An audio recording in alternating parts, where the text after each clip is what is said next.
your seat. I'm the voice that pounds to a ruthless beat.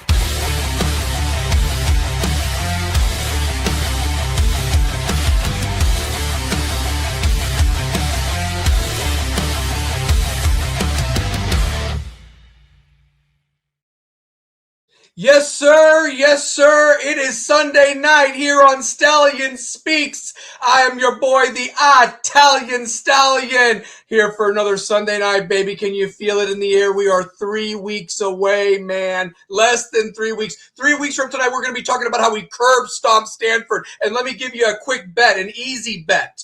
We are a 23.5-point favorite over Stanford. Let's put money on that because I think we win by 30. I don't give a damn that it's the first game and we got to go to Palo Alto. We're going to shove a Palo Alto up their ass. Okay, that's what I'm saying right now. So let's get some easy money on DraftKings or whatever you guys do right off the bat. But first and foremost, I want to thank everybody that tunes in tonight. We already have 196 subscribers, over 20,000 views watching this channel. Keep punching that like button and sharing our cause so we can have others to join it, baby. Also, got to get some house cleaning out of the way. The views and opinions of this program are not affiliated with those of any other organization. These are solely the Italian Stallion's views, as well as his guest co-hosts and audience members. As always, though, just to let you know, I will be bringing on my co-hosts so they can speak their piece. I will also give you, the audience, 5 minutes to speak your piece, or you can just comment in the chat box if you don't want to come on.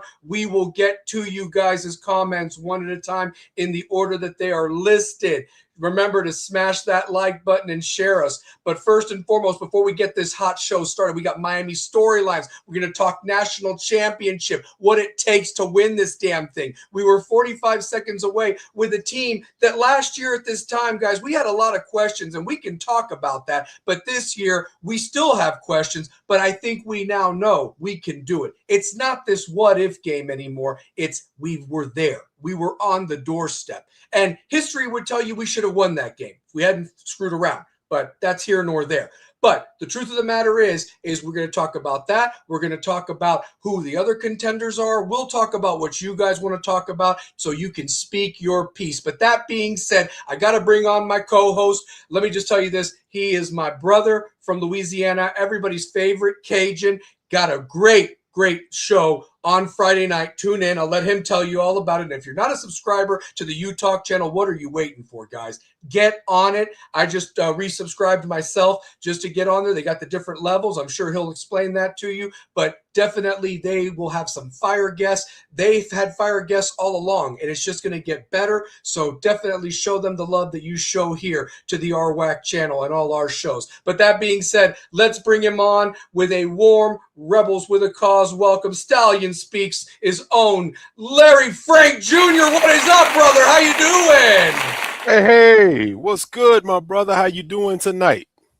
I am doing great, man. You know why I'm doing great? Because we are closer to college football starting, and I get to spend the next hour or so talking ball with you. And gosh, it feels good, brother. How about you? What's going on down there? I'm feeling great. It's a little hot. And look, I'm gonna put it to you like this.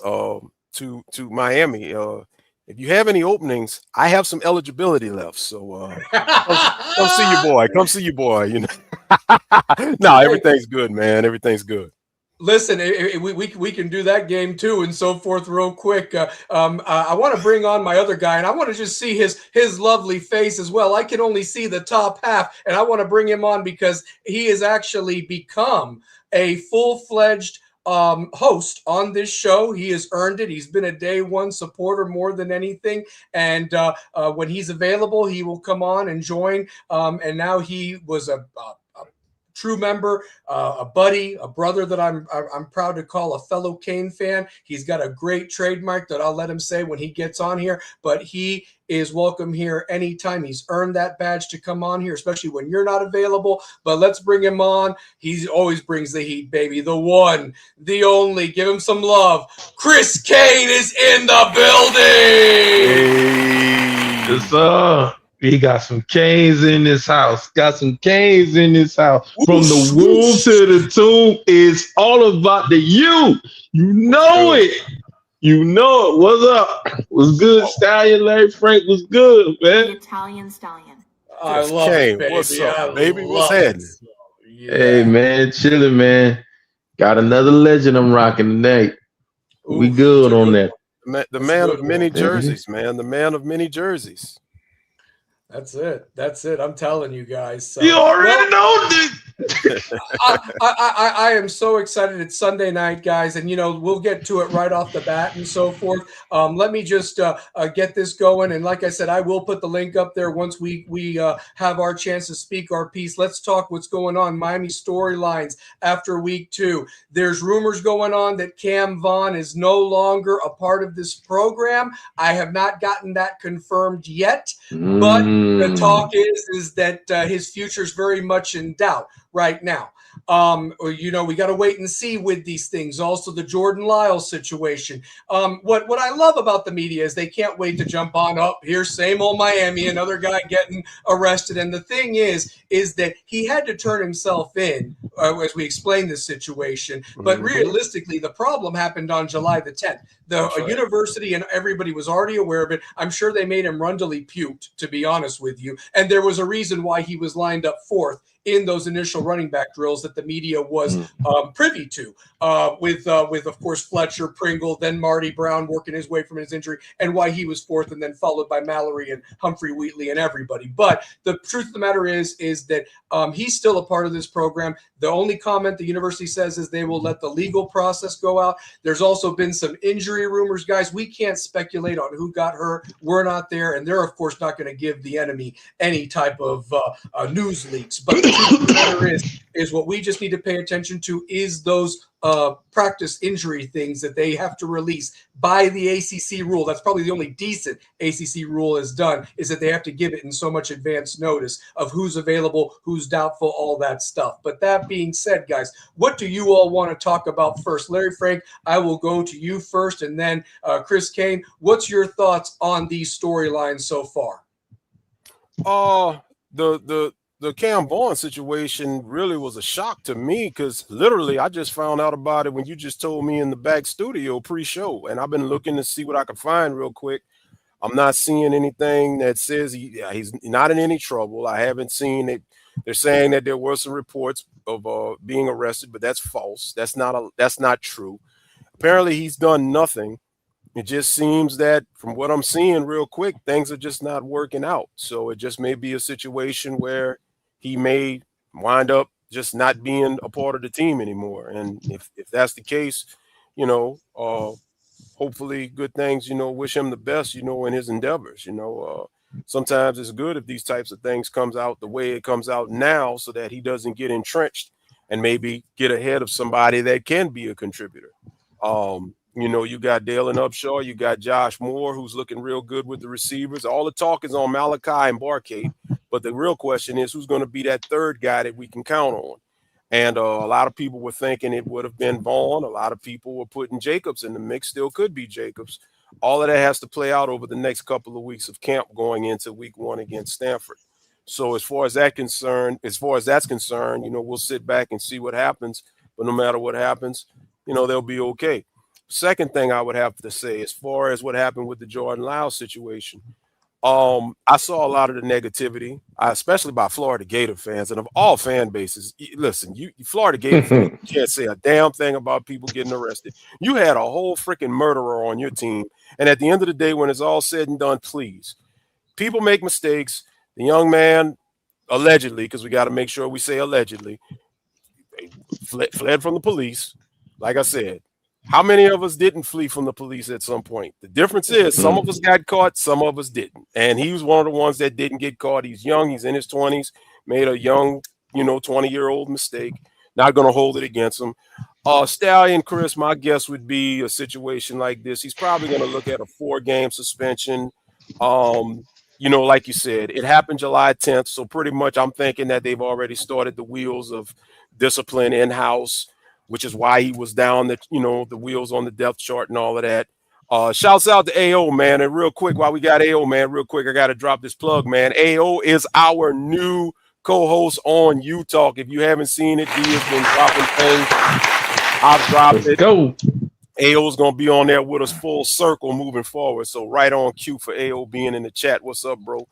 But now, real quick to get back to it, he just they started dealing with things, I think, internally in house. And the last thing I'll say upon that is, he'll serve the suspension, and we'll see what happens. We'll see where he goes. He turned himself in on a warrant.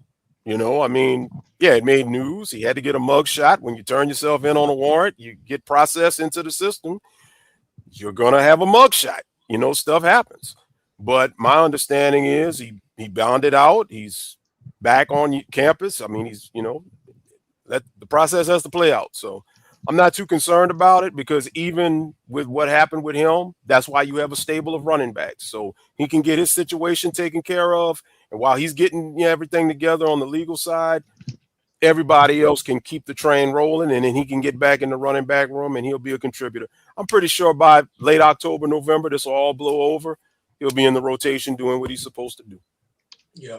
And Chris, before I let you speak on it real quick, the one thing that I just need to tell our fan base is this. We aren't at that point anymore, guys. We're like, oh my God, what are we going to do without this guy?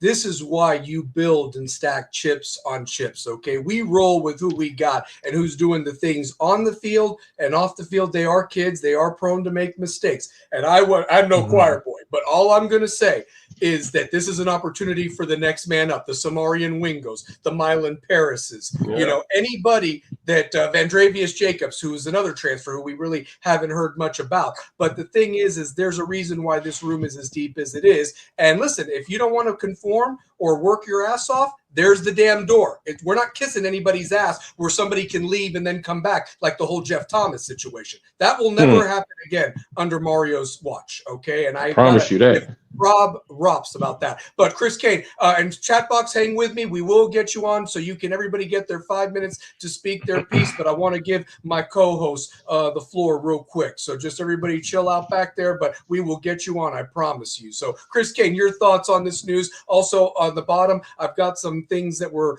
privy to the closed scrimmage that happened Friday night. It was like a real game, man. They got on the buses, they did the drive over to the Rock and got dressed, and it was like a real game simulation, and only certain people were privy to it. Only certain people. But the nuggets that have come out from inside sources, this is what has just been kind of said. Again, we weren't there to watch it per se, but a lot of exciting stuff if you're looking at the ticker below. But Chris Kane, your thoughts on all this stuff, brother? What's going on? I just want to say something. I mean, yeah, it's really not much as far as I can really say as far as with this situation is what you and Larry Frank have just talked on and everything like that. But I just want to take it in. I want to piggyback, but I just want to go a little bit to the left a little bit. And what I mean by that is that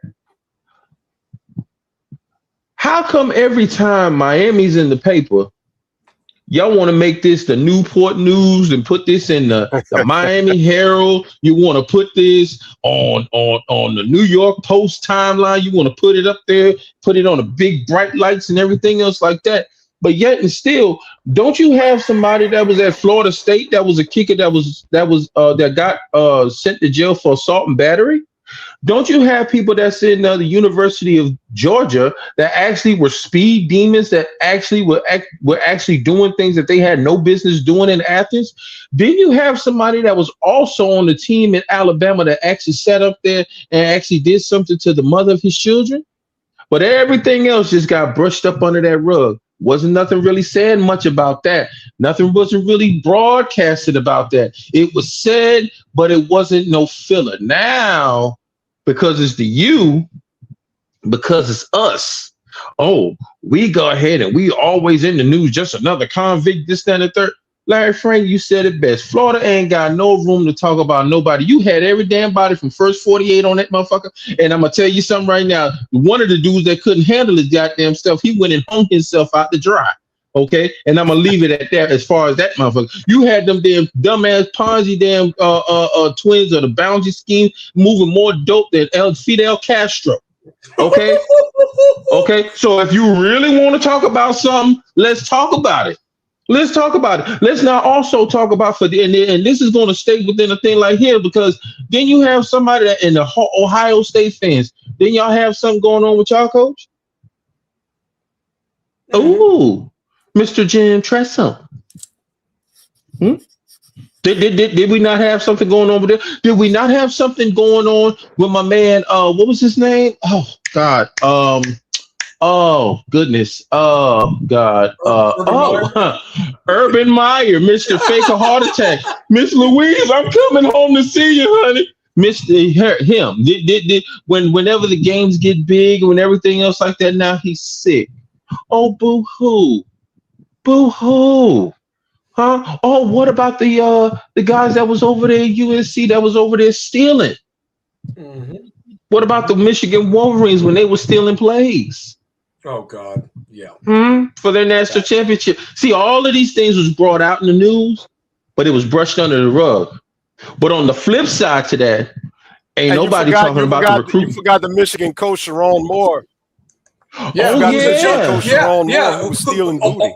Oh, hey, OnlyFans' biggest fan. OnlyFans' biggest fan adjusting his pants instead of making adjustments at halftime. That guy. Hey, Larry Frank, listen. He was playing that after 7.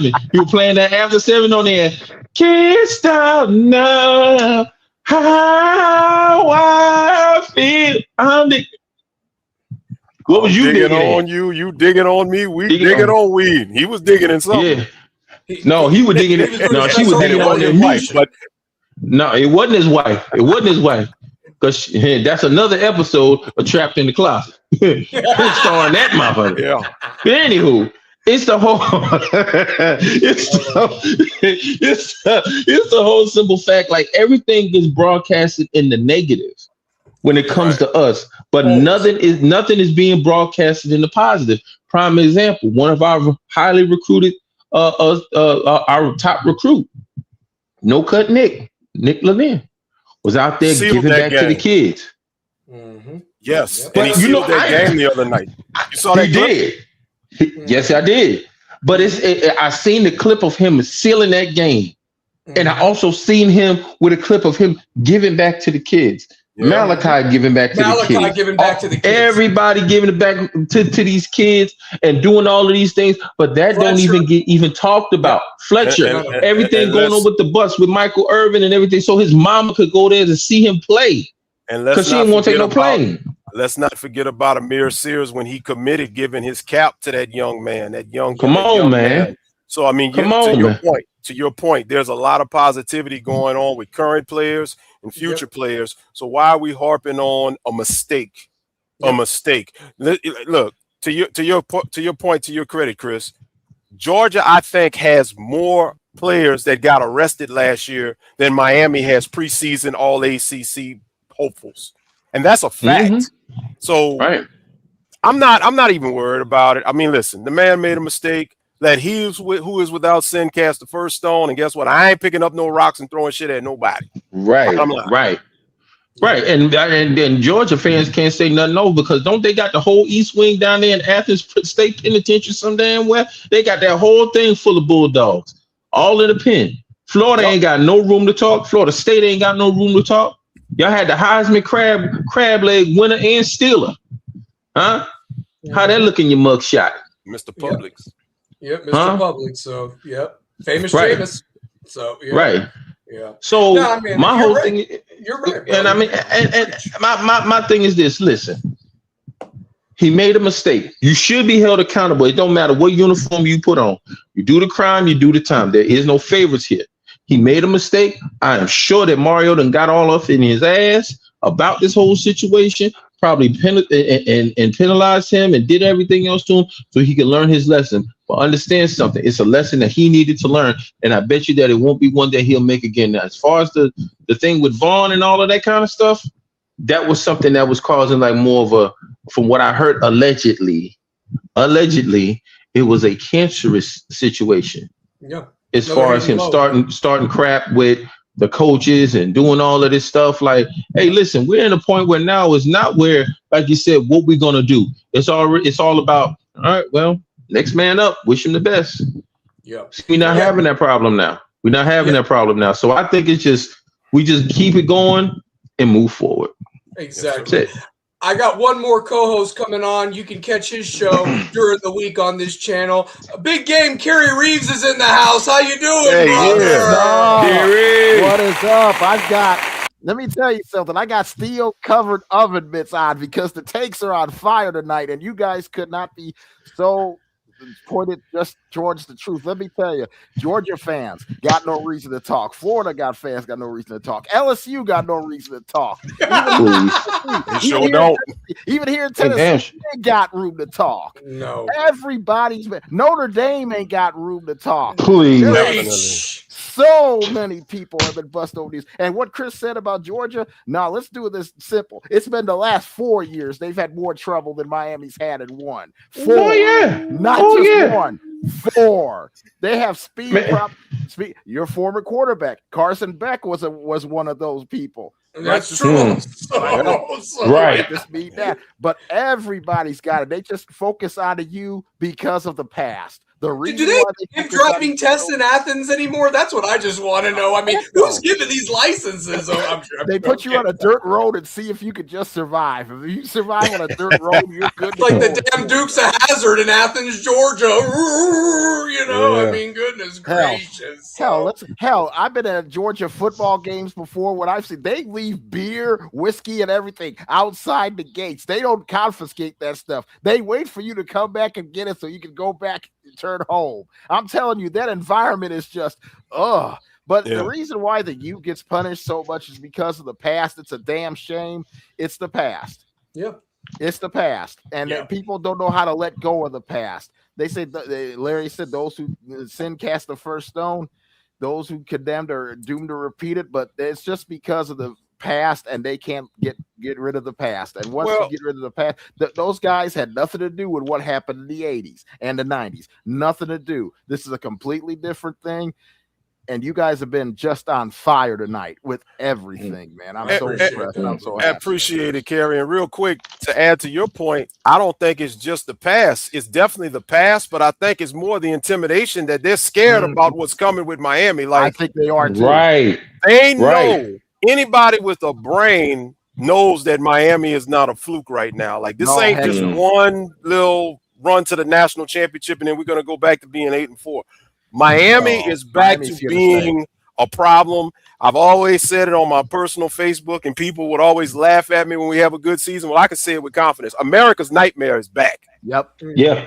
I can contest to that. Yep. I can contest to that, Larry. I can contest to that. That's a God-given truth.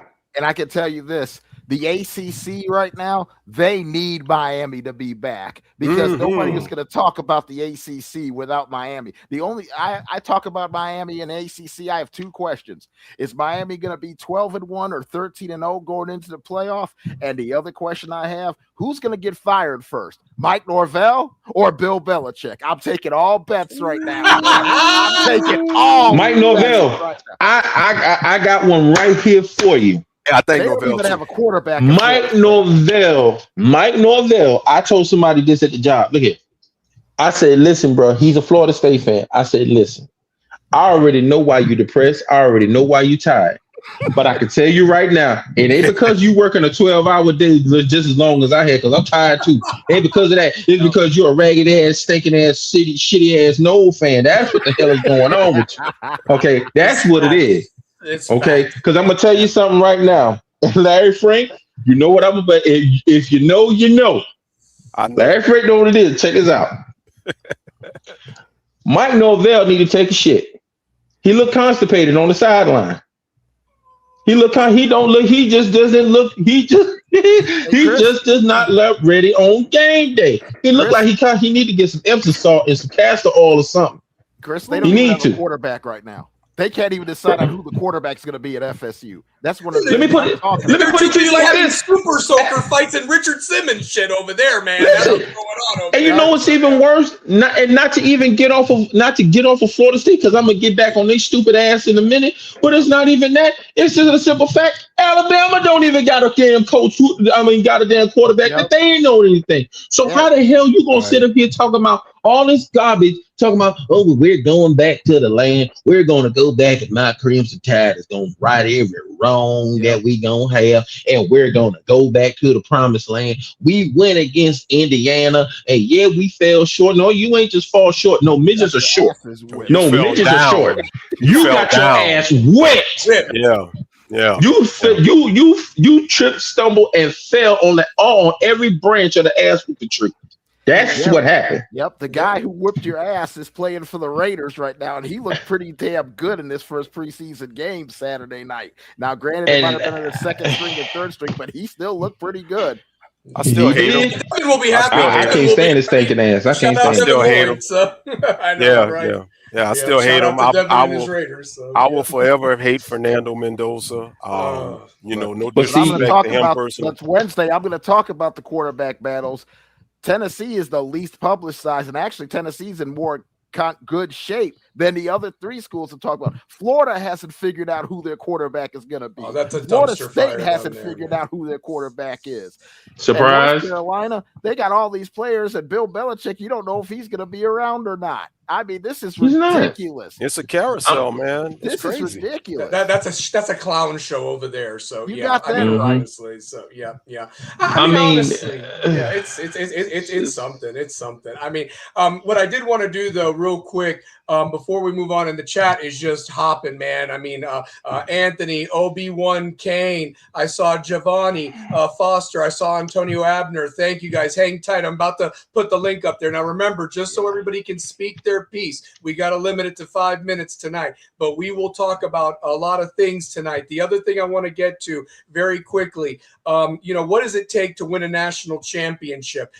Very quickly, the last 10 national champions, and I'm going to show them in the bottom, have something in common. They've had Heisman quarterback play. They've had elite multi-score playoff defenses, top recruiting and transfer portal classes, especially full of blue chip talent as of late, coaching staffs that are second to none that have actually gone on to become head coaches to win these national championships. Also developing players to their full potential and establishing a culture, a program identity. And also there has to be some luck. Sometimes your schedule looks like a minefield, and sometimes teams don't turn out to be as great as they did. Look at Penn State and Clemson last year. Those were dumpster fires. But the truth of the matter is, until you get to see everybody play, and then there is such a thing as teams can get better and teams can get worse. But the truth of the matter is, if you navigate that schedule and now the gauntlet that is the playoffs, I mean, it only is one team out of 138 Division I teams. Only one can say they host the trophy. Yep. But this being a Miami show, and this is a question I posed to everybody here on the panel,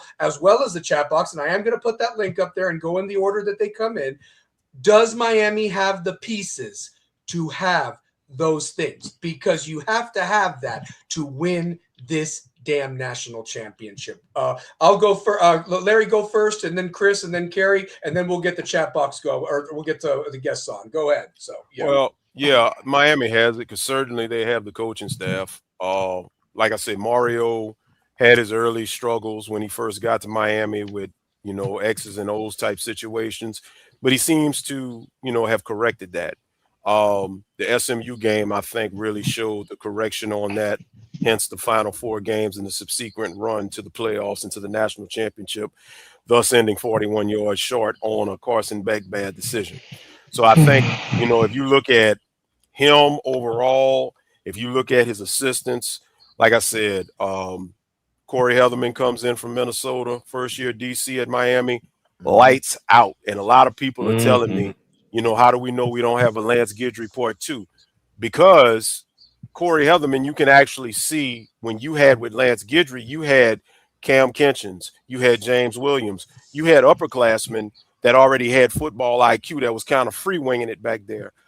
You had a bunch of freshmen last year. You got Bryce Fitzgerald, who's a true freshman coming off of the bench to have 6 interceptions, tied for like second in America or whatever with the most interceptions off the bench. That's not luck. And everything else that I saw last year, you could see these guys were in the right places. We know where this defense was a couple of years ago. They didn't know nothing. They didn't know where to line up. They didn't know where to go. They didn't know where the ball was going. They were just atrocious.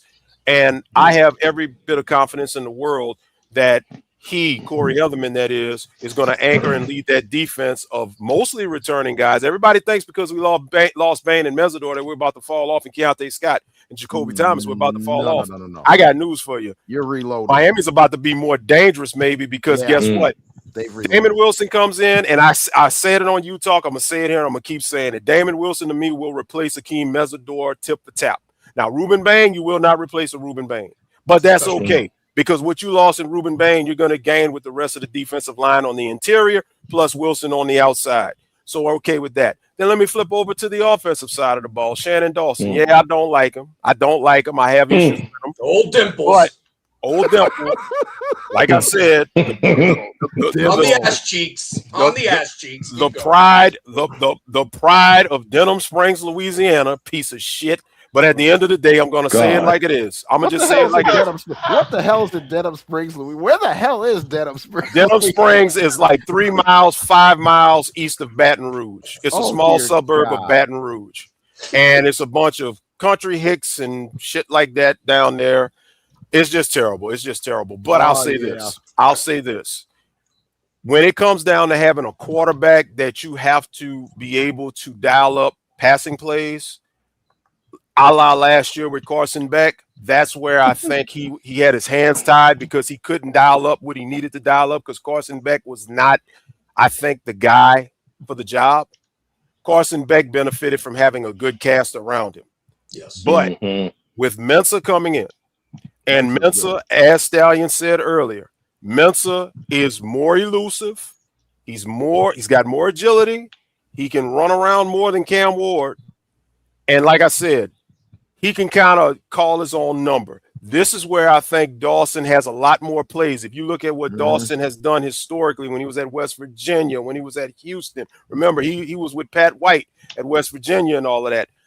This is the type of quarterback that makes Dawson's system work. And I fully expect Miami to score no less than between 38 to 40 points offensively per game if Dawson does what he has to do. So when it comes to the coaching staff, and listen, Jason Taylor with the defensive lineman, he just got 2 guys drafted on the first round.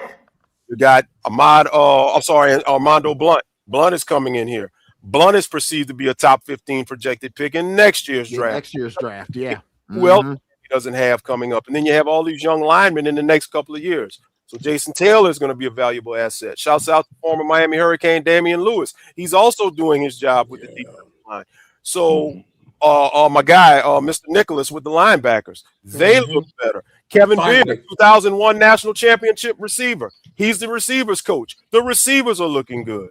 So when it's all said and done, the coaching staff is there. If Mario gets out the way, and I think he will, the coaching staff is going to do their due and pay their dividends.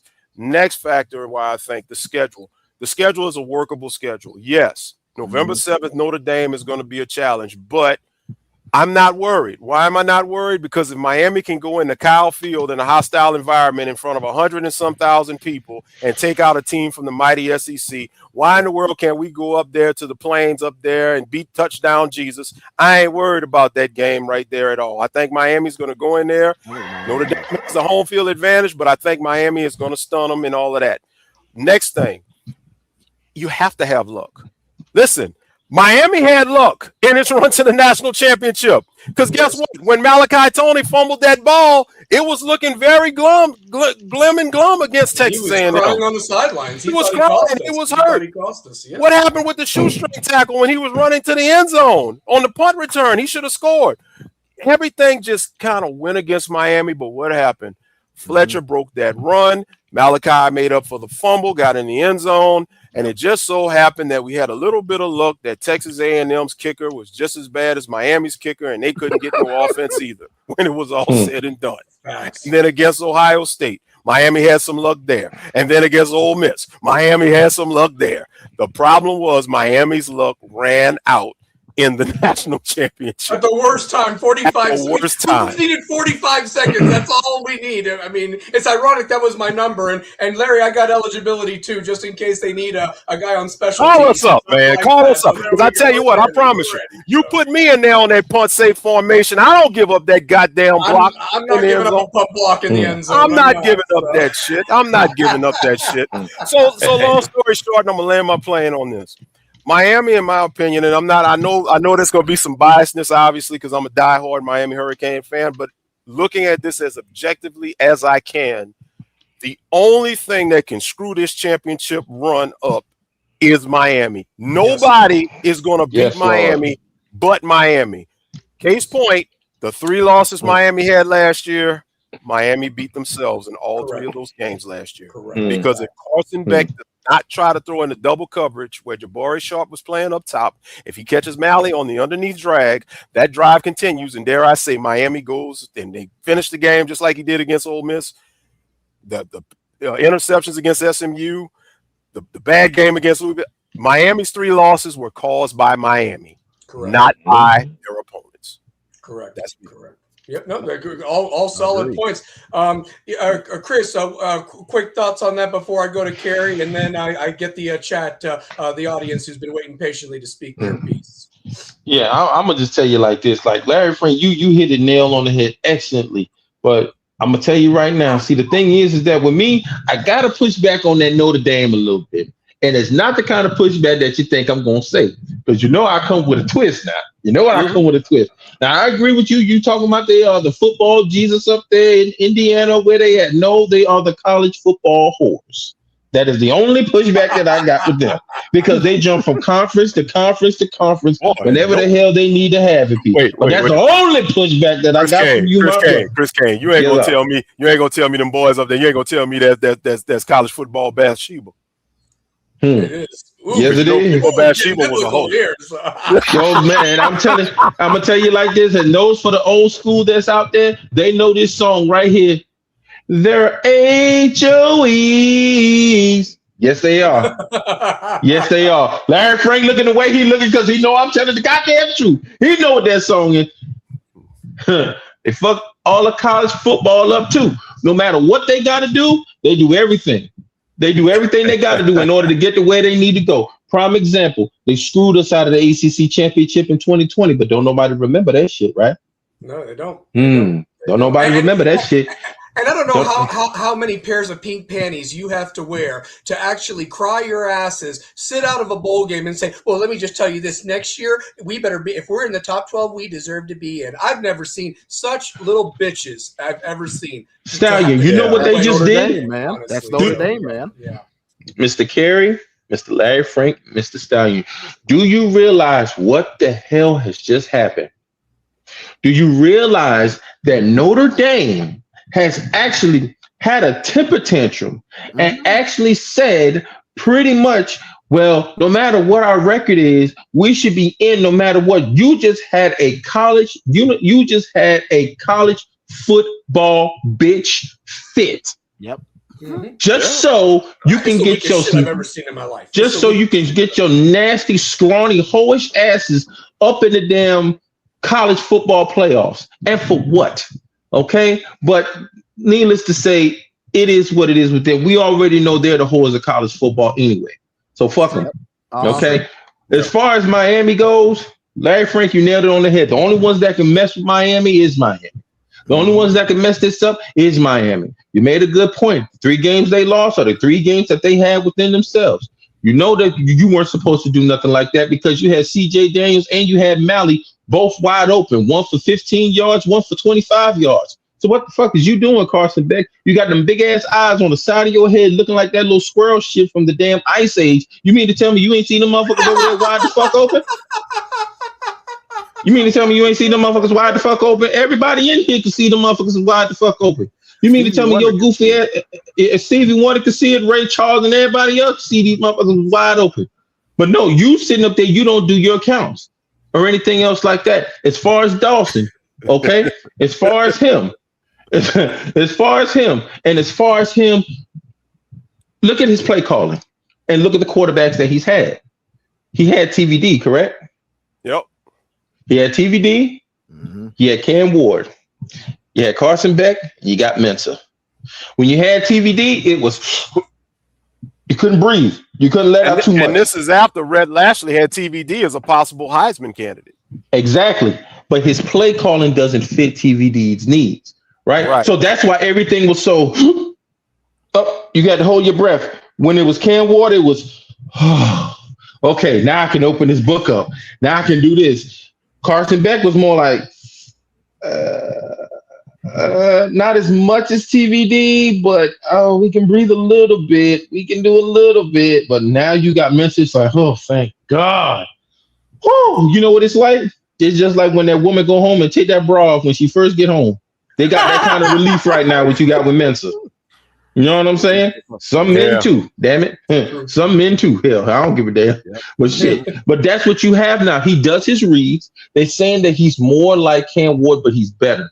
Me personally, I feel that he does his breakdown. He reads the room. He knows how to read the defense, but he does a better job of breaking it down. He's not going to make careless plays. He's not going to make careless throws. He's going to do his checkdowns and he's going to scan the field the way he needs to. He's twitchy. He has good feet. He knows how to win games. And also you have your connector with you. You have your best friend that's been there with you. So you have that chemistry. You also look at the chemistry that you see. Here's the thing. A lot of people don't look at this chemistry. You got to look at the chemistry of what they had out there on that football field when they was playing on Green Tree. Not only do you have the chemistry with Mensa and Barkay or whatever the case is, you also have it with Mensa and Malachi. You also have it with Mensa and Wingo. You also have, you see what I'm saying? But not only do you have your best friend in the mix, your best friend has come in coherent and has been in coincide with everyone else on the team because they welcome you in. They're going to go by your expertise. They're going to listen to what you to what you say. Why? Because you went to the ACC championship that we're still trying to get to. That's right. You're going to, and then you in return are going to listen to what it was like going to the national championship, which Mensa is trying to do. Because any ACC championship, he's the first one in history. Duke, and I give this to Manny stupid dumbass Diaz. You are the first dumbass coach. You're the first Cuban dumbass coach, a Florida State graduate who actually won the ACC and sat his stinking ass on the couch. Yep. And he'll be the next coach of Florida State. Yeah, He will it's happening. It's happening. And I'm gonna tell you this, and he doesn't even speak Spanish. He doesn't even speak Spanish on top of that, but keep going. So he ain't a real Cuban. He just the only thing Cuban about his is his Cuban sandwiches. And shut the fuck up with all that damn Ricky Ricardo grease in your goddamn head. You raggedy fucker. And his father was part of the Cuban cartel that backdoored that stadium that those poor Miami people had to pay for that they didn't want for the shitty ass Marlins. But go ahead. Another reason why he's going to get the Florida State job because of that shit too. Yep. And also, and not only that, his father was the main reason why we don't have the Orange Bowl anymore. So that all coincides with what they got with the Marlins Stadium. Yeah, he's a raggedy piece of shit. Mm-hmm. Yep. And I don't know how we got on that raggedy motherfucker, but fuck him. But anyway, we're good. Kerry, you being a college football fan, big Tennessee guy, what are you from the outside looking in? I'd love your perspective. Does Miami have the pieces to win a national championship this year, as all do all the other contenders and so forth? Honestly, so. I've got there's my babe. There she is. I missed her. Ellen V. I miss her. Hey, Ellen V. Yeah. Sorry, Ellen. I'm just saying. I had to speak my mind. You know how I get, mama. You know how I get. Hey. I love it. But Kerry, your thoughts on Miami or any of the this year's contenders, and I'll put them up right here. Go ahead, man. So my outside perspective is this: I've got 5 teams that could legitimately win the national championship. Miami's at the top of my list because not just because of the talent. Not just because of the workable schedule, I'm going to put it because of the hunger. They are hungry. They were 45 seconds. Imagine this: you're 45 seconds away from a possible national championship in your home stadium. You're not going to get that chance in your home stadium again. Oh God, Kerry, Jesus, Lord have mercy. This team is better suited. This coaching staff, Mario and them, are better suited to win a national championship. And I love Mensa. I love the fact that Mensa being your quarterback, his arm talent is so underrated. This kid can throw the hell out of the football, and he's going to get an ample opportunity. He can run. He can throw. Your receiver Tony is one of the best in the country. I've got him as an All-American. I have him as an All-American, first-team All-American. I think he's going to have that kind of year. And I love the defense. What you've replaced with studs going to the NFL, you've got more studs. And these studs might be better than the ones that just left. That's a scary thought. Yeah. Come on, Jesus. Come on. Come Jason on. Taylor's on the fast track to being a head coach, and we're talking about possible head coaching futures. Jason Taylor is going to stay in Miami and probably be the Dolphins head coach in about 3 or 4 years. Probably at this At the point. rate it's going now, he'll be the The way Dolphins it's head going coach now, in about 3 shit. or I can 4 see it. years. I can see it. I'd take him at this Especially- point. They can't do any Especially worse. if So Troy shit. Aikman, especially if Troy Aikman is still there advising, has anything to say about it, he will be the next head coach probably of the Miami Dolphins to get fans back in that building. But yes, Yeah. Miami, I look at the contenders with Ohio State and Texas. And now Ohio State and Texas will play each other, knock themselves out. Georgia will beat Texas too and knock Texas out. Texas will be overhyped, and I think Texas doesn't get out of September. Oh, facts. They may lose twice in September with Ohio State and Tennessee in 2-3 weeks. Yeah. Notre Dame, before they play Miami, people are glossing over this fact. They got to go to BYU. Yep. And Mm. Larry has said that. Larry has said that about BYU. He did. He It's did. one of my outside teams to get into the college football playoff. I like That's who I got. BYU. I like That's who I got. Sasaki. I like Sasaki. I'm glad he stayed there because he had offers. He had offers to go somewhere else, and he stayed at BYU, and they rewarded him. And I think he's going to reward them with a chance to be in the playoff. And I think if Texas Tech doesn't win the Big 12, I think they will win the Big 12. BYU is that talented, that good, and Provo's a tough place to play. It Notre is. Dame's got to deal with that. Mhm. And they're well coached. BYU is well coached. as well. One thing, Very Kerry. well. One thing, Kerry, and I'm really hoping this happens because we forget Notre Dame also has an early season matchup with SMU, albeit Yes, they do. in Yes, South they Bend. do. And Red Lashley and that SMU team has the capability to put up points. Yes, they and real do. quick, I looked at the rankings. They're already setting it up right now. Notre Dame is preseason number 5.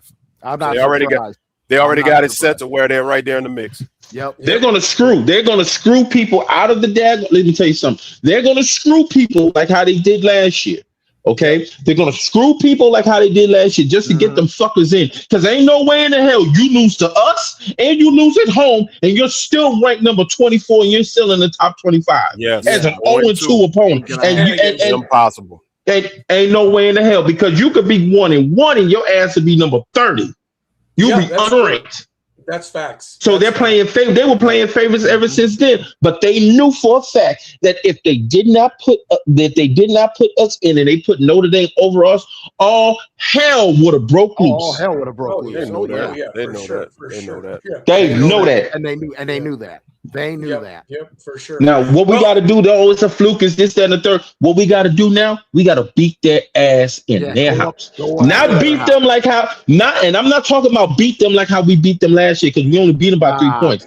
I'm talking about 2017. Yeah. 41-8. That's what They I want. ass That's what I I want to. at Bendover Stadium, wherever the fuck the name of their shit is called, the golden butt or whatever the fuck that shit is, the crop pop or whatever the shit is. I don't give a damn what it is. Whatever it is, the I don't Lucky know who Charm their Bowl. commentators are on Beat their NBC. ass. I want that halftime show like a damn mortuary, honestly, at halftime when they're like, what the hell just happened? Honestly, like I want it 30-0 at halftime if it can be. You know what I want it to honestly. be like? So, yeah. This is how bad I want it to be like. I was watching the episodes of the U. I remember the 1990 Cotton Bowl when they went to the state of Texas and basically walked them Yeah. to the point that they were getting penalties Ramble on through a themselves hill. just Yep. to abuse themselves. Yes. That's what I want to see. I want to see 48-3. I want to see. absolutely. I want to see Notre Dame go down. If anything, I want Notre Dame to go from here to here. And Notre Dame has a tendency also to lose a game they shouldn't lose. Could be I've Wisconsin. got Could be all the time. Wisconsin right off the It bat. I'd could laugh be my ass Rice. off. Do they play NIU again?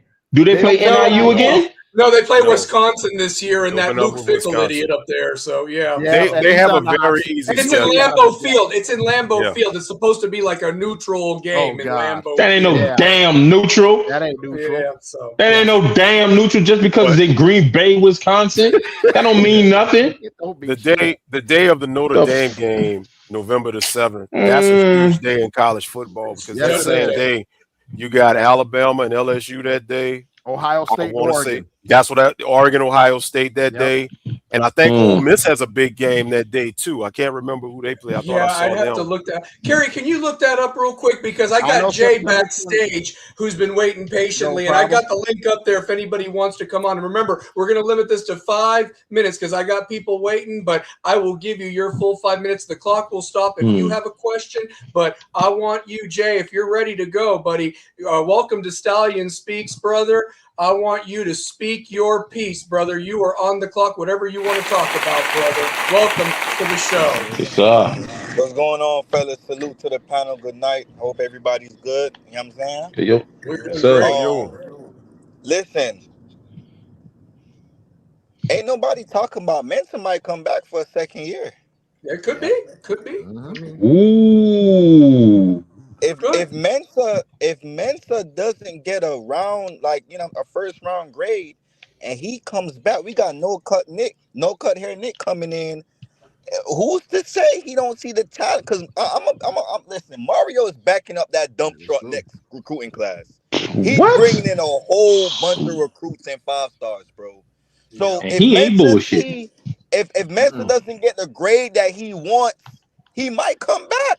He might He leave might. and Tony leaving. That's not what we're not talking about, fellas.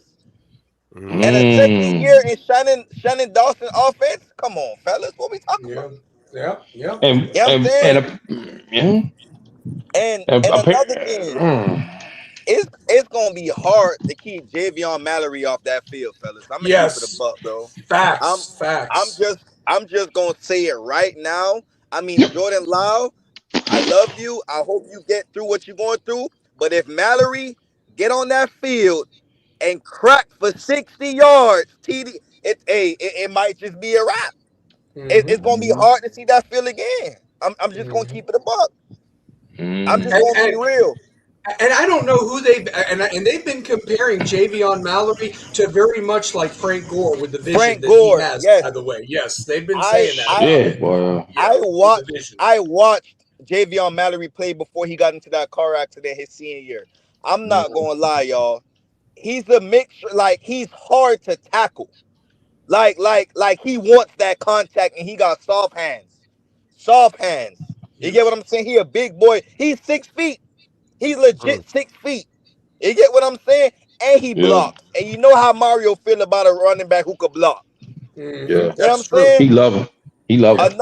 Another thing I wanted to say is that, listen, Cam Vaughn came to Miami thinking that a position was going to be promised. Ain't nothing promised over here, fella. You got to work your way into the lineup. That's right. You got to work your way into the I'm telling lineup.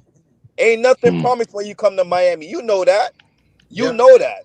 And I'm going to stop you, Jay. Jay, I'm going to stop you real quick. Larry, keep your train of thought. Yeah. I like how you said that real quick about that, because truth be told, when Cam Vaughn was already in the mix to transfer, we didn't even know we were going to get Cooper Barcake, you know? So that was another thing that kind of also changed some dynamics too. But Larry, go ahead with your thought, man. Go Yeah, ahead. Jay. I just wanted to ask Jay, because Jay is down there. What is the what's going on with Cam Vaughn? What's the reason that he wants to possibly leave or not on the team? What's happening? I'm gonna say it like this, because I don't want to misinterpret anything. You feel me? I'm gonna say it like this. It's similar to what Hayden Lowe's situation is. Yes. Gotcha. Yeah, I think. Listen, one of the reasons why Manny Diaz, because my cousin played for UM, was the way how it was because players was doing whatever they wanted to do, right? Yep. Yeah. Mario has bought these players in, so players have like a council where they could vote you off the team. These players are bought into the Mario system.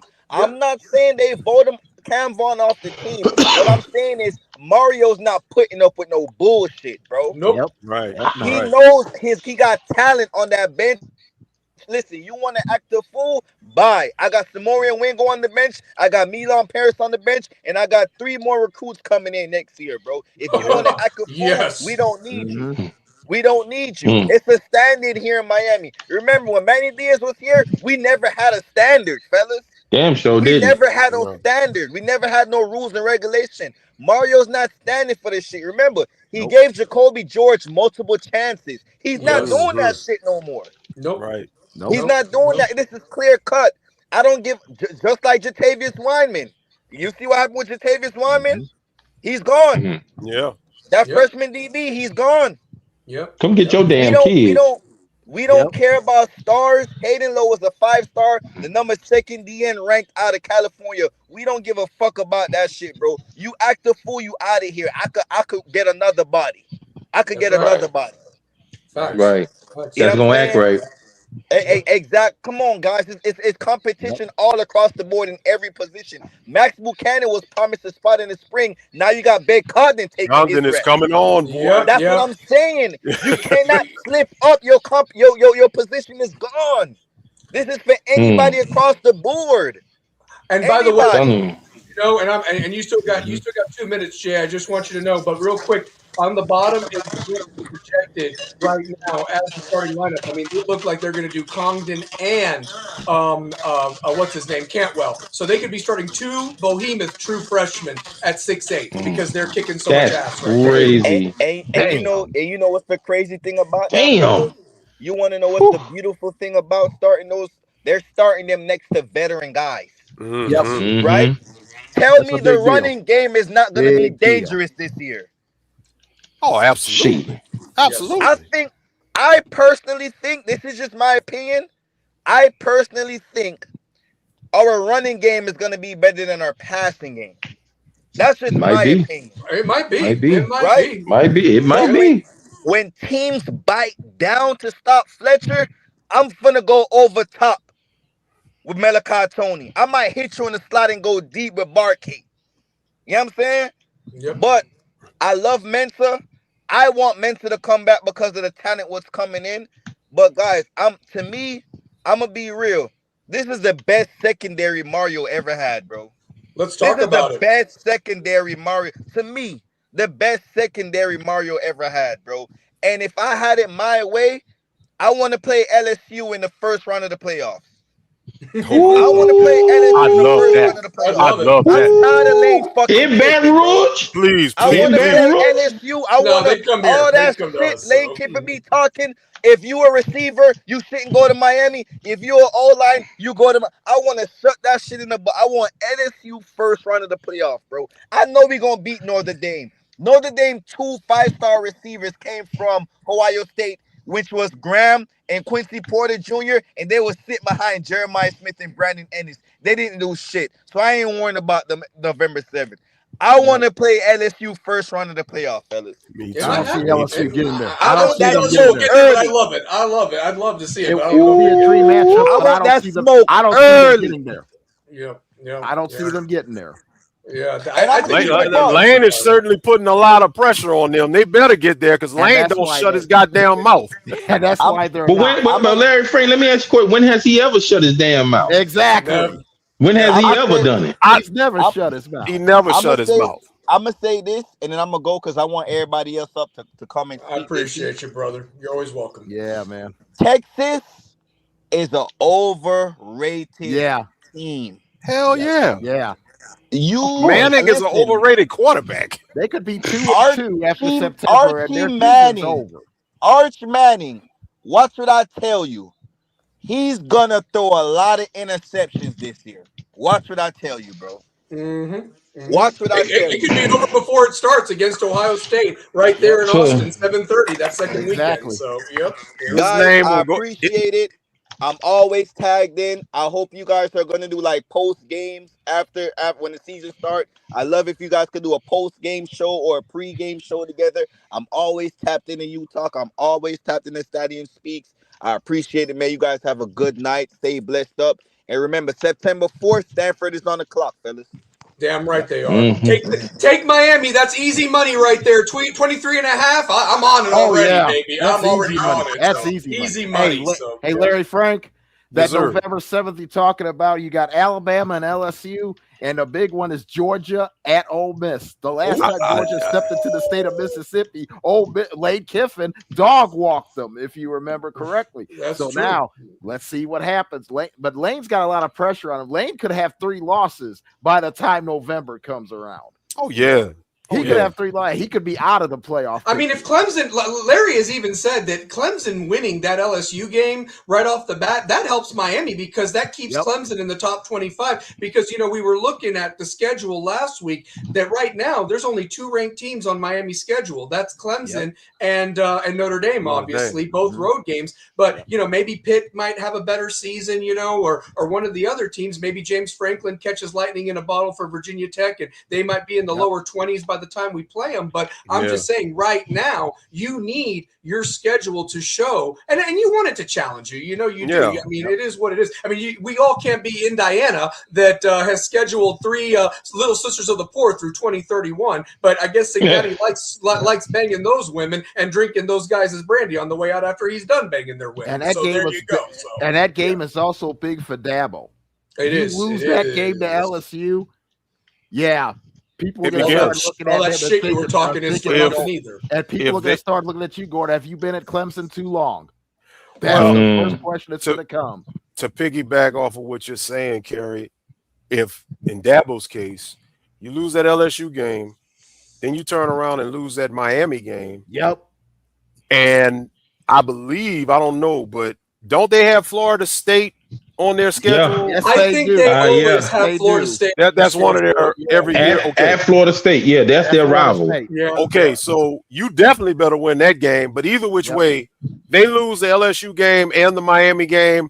The good folks down in Tuscaloosa is going to start getting the money ready because the Boer loses 4 games or more, he's out of there. He's gone. And I think if he loses 3 or more, he's out of there. I think exactly the magic number for DeBoer. Exactly, because the magic number. It all began with that drubbing that they got against Indiana last year. It certainly didn't help that they got drubbed by Georgia in the SEC championship. It also doesn't help that he's got as many losses in 2 years as Saban had in 17 or whatever over there. So long story short, they want him gone. And the only way they can get him out of there, and I think they'll follow through, is they're not just going to hire any old person off the street. They got to get somebody that has pedigree. They got to get somebody that's got some proven just history as a coach. And who else but Dabo, who's won a national championship at Alabama against Miami back in '92, unfortunately. But also won championships in this modern era of football. Also beat Alabama.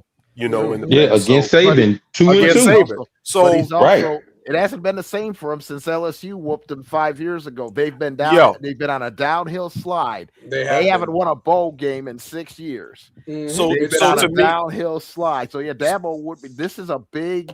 This first beginning of the season is for Dabo is huge for both sides because I think Clemson is probably going to look for a reset, and Dabo probably is going to want a reset, especially if nothing happens. And I think Dabo, if he gets to Tuscaloosa, that may be a problem for Lane and LSU and everybody else in the SEC. It will be. But see, I've been hearing a lot of stuff too because the thing is that whenever Saban initially retired or left Alabama, the one thing about it is, Tennessee's got a higher class. You don't want to be the guy to replace Nick Saban. You want to be the guy that replaces the guy that replaces Nick Saban. Right.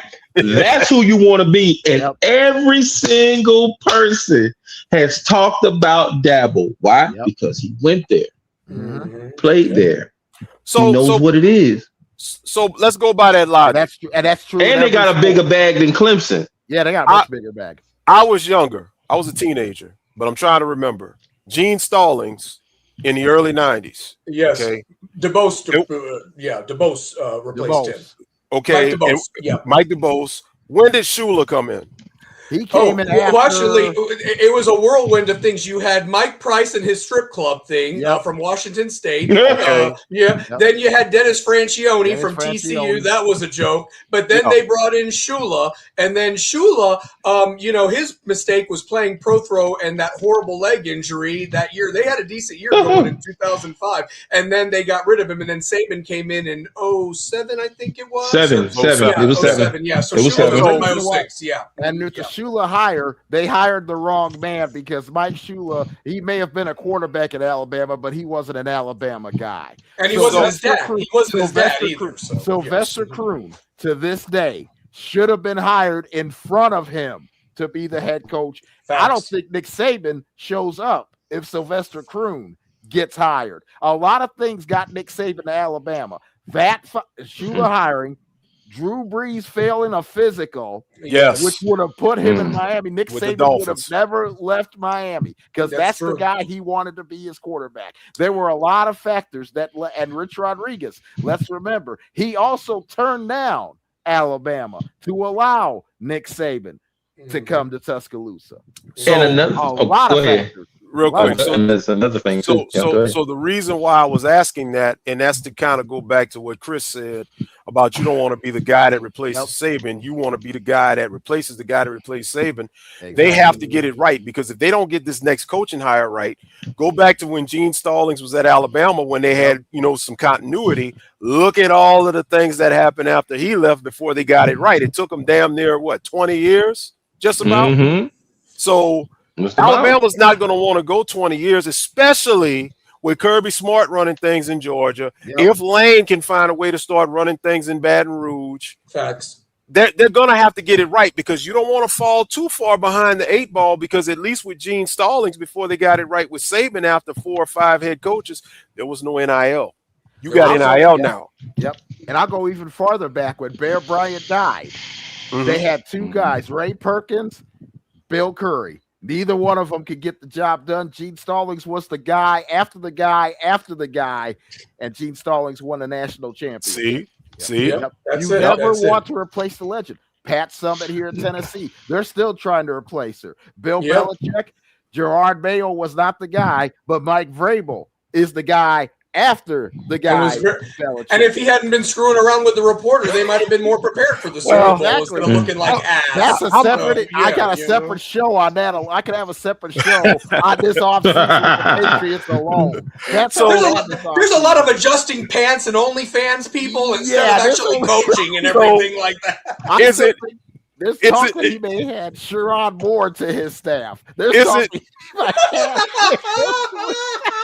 So is it safe to say, since we're talking about the guy that's replacing the guy, am I wrong for saying that Mike Vrabel is replacing the guy that was banging the reporter, since that was her husband? Yeah, basically, yeah. And meanwhile, you got Belichick's gold digger little girl, going all over Chapel Hill. I mean, can you imagine asking for her allowance? I mean, good God. To where the general manager, Mike Lombardi, is on a leave of absence because he did something to the administrative of HR. Come on. You can't make this shit up. No, you can't make this shit up. You can't make this up, If honestly. you listen to my rant on the show last week, I talked about the Purdue athletic director. Oh, my God. And he's sitting there winning the press conference, and then he opens his mouth and say, if you want to win, say, we're trying to win championships at Purdue. If you don't want to win championships, go to Indiana. Indiana just won the college football championship. You actually just took my idiot of the week that I had for later on, but you're good. So, because he was my idiot of the week. He was my idiot of the week. What an absolute dumbass. And everybody just looked at him going, what did you just say? I do have somebody. Chris, real quick, I do have somebody backstage. They've been waiting, so I got to give them their 5 minutes. I got to give them their 5 minutes to speak their piece. I have the link up there, guys. Salute to the great Devin Lloyd is in the house, baby. Brother. You talk, man. You talk. I'm telling you. So. What's up, Dad? Ain't no us without you, baby. Yes, sir. Yes, sir. Yes, sir. The GOAT. So, but yeah, Anthony's backstage. I'm going to bring him on here. 5 minutes, Anthony. Real quick for everybody else. I did see some people jump in and out of the. I'm going to put the link up there. Remember, I'm giving everybody 5 minutes to speak your piece, and I will stop your time if you have a question just to allow it, but no more than 5 minutes because I have had people waiting in and out. But Anthony, thank you for waiting. You got 5 minutes. You're on the clock. Welcome to Stallion Speaks, brother. Brother, speak your piece. Okay, you were just talking about coaching. I have an interesting coaching question. Who was the last coach, in your guys' honest opinion, that came into a program and changed both the system and the fabric of the program and was successful? Shit. Would you say Bob Stoops did it at Oklahoma, or did he did he keep? I'd say Saban. I'd say Saban at LSU. Because Stoops came in the late 90s and Saban came in LSU at about 2000, and then he did it again at 2001. Alabama. So he did it two different programs. So yes, Saban. So Saban. Yeah, and you guys look how long. Oh yeah, that's a good one, I'm gonna Kerry. say this. We forgot one. Look how long after Miami forced the Notre Dame coach. Look how long it took them to find Marcus Freeman, because honestly, I don't think even Brian Kelly was a good fit at Notre Dame, to be honest. Like, he wasn't even their first choice. That's the sad part. They had to get Charlie Weiss out of there because he did so well in that USC game, and they extended him. They put everything in Jimmy Clausen, and that was a failed experiment. I mean, that was a disaster. And you're right. I mean, they got lucky with Brian Kelly, like you said, Anthony, but he wasn't a good fit there. But keep going, man. You're still on the clock. Yeah, and Larry, you brought up LSU. How do they have any room to talk? Didn't Coach O get fired for messing around with something he wasn't supposed to be messing with in the first place in Baton Rouge? No, I mean that's what they wanted everybody to believe. I mean, so he won the national championship. Sosay had the greatest team, bullshit, whatever, in 2019. But it's the fact that LSU fell off and they wanted to get him out of there. LSU had started not recruiting as good. Just the standard of LSU fell off. And the nail in the coffin was him with those young girls. You know, he was constantly, in bed with a college age girl, and that was it. That's a disaster. Yeah. What is it with these college coaches and young girls? I just haven't figured that far out.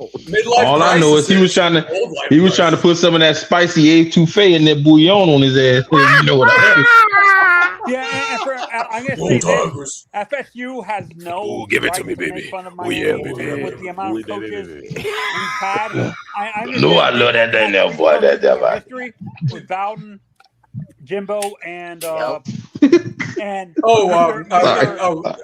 what's his name?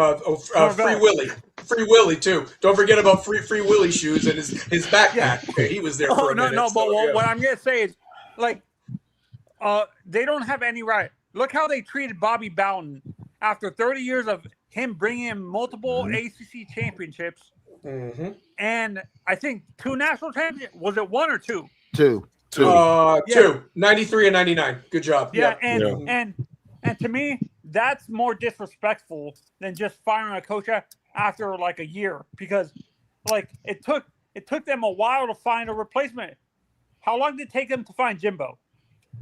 Like 5 years, 6 years? Well, he was the coach in waiting, and he finally kind of put a stamp on it. It did take him 3 years to get that 2013 team, but realistically, they were loading up on talent, and then they took advantage of Miami and Florida's situation. Florida was still, trying to find a coach with the Urban Meyer crisis. They thought Urban Meyer and Cam Newton and all that was their guy, and then they got the shark fucker there for a bit, McElwain. Is he still at Central Michigan, by the way? Because I hope we can kick their ass. Really good. We'll see him in a couple of weeks. I agree with you, and I'm gonna say this. I'm gonna agree. I agree with Chris. He said something earlier in the chat about Florida has no right to make fun of Miami. Didn't they have like 2 or 3 guys accused of stealing shit, like murdering their own teammate or something like that? Aaron Hernandez. Aaron Hernandez. The Pouncey twins helped like I said, they was all on the first 48 and they was doing that kind of stuff. But I'm gonna tell you like this: whenever Florida State got Bimbo Fisher and everything like that, he was just getting talent just because they was 5 stars, not because they fit his team. Prime example, i.e., look at when they went against us when he had James Blackman. Have you heard anything else from him? Nothing. You haven't heard nothing. See, it's just like with Miami. It was just like with Miami. That 2013 team just had a whole bunch of talent that we couldn't get because Devontae Freeman, James Cook, Jalen Ramsey, Dalvin Cook, they should have never left South Florida. Yeah. They should have never left South Florida. But all because of who we had in there, we weren't putting money into the system. And just another thing, just want to tell you like this, Alabama doesn't happen. if the University of Miami And I'm gonna put say money into their program because Saban wanted to come to the University of Miami, but they wasn't putting no money into it, and that was because of Donald Shalala's stinking ass. Yep, That's agreed. right. Yeah, That's right. I'm gonna say something that people forget actually too. Like Raggedy whore. Oh, when it comes to hey, we're on Kalen radio. DeBoer, I said this multiple times. He doesn't fit. Like, you're changing the whole fabric of that team. When Alabama was dominant, they were beating you up on the line of scrimmage. They're soft as F right now. And I'm going to use Larry Coker as an example. Larry Coker, to me, was a bad fit as our coach. I like Larry, but he was a bad fit. Am I off by saying that? No, because Ed Reed and Ken Dorsey were the coaches, not him. So right. He just he was the daycare that's what I mean by bad. Like, right. To me, a guy like Kalen DeBoer is more of a West. I've been saying this. The guy's a West Coast, a Big 12 coach. He is not a SEC. Maybe he could be an ACC coach. I don't think he's an ACC coach. You don't think so? I don't think so. I think he's a Big 10 coach. He's a Big 10 he's coach. Big 10, Big 12. I agree with you on that. He's Big 10, Big 12. Yeah, he ain't no SEC. He's not SEC. No. He's more like that Pac-12 and all that kind of stuff like that. He ain't no. That's what I'm saying. I feel Kalen DeBoer to me is a bad fit because I'm slowly seeing the depletion of talent, like what happened with Miami. With Larry Coker at the end, Larry started losing all the talent because Florida State was Alabama. Coach Hayes said this in a recent stream with another Alabama streamer, and he said Larry Coker was a bad fit because he relied too much on what happened before. And expecting players to commit to us because of the logo instead of trying to build the foundation. Yeah. Anthony, I have a question for you real quick. In your honest opinion, that the coaches now are built trying to live off the expectations of like the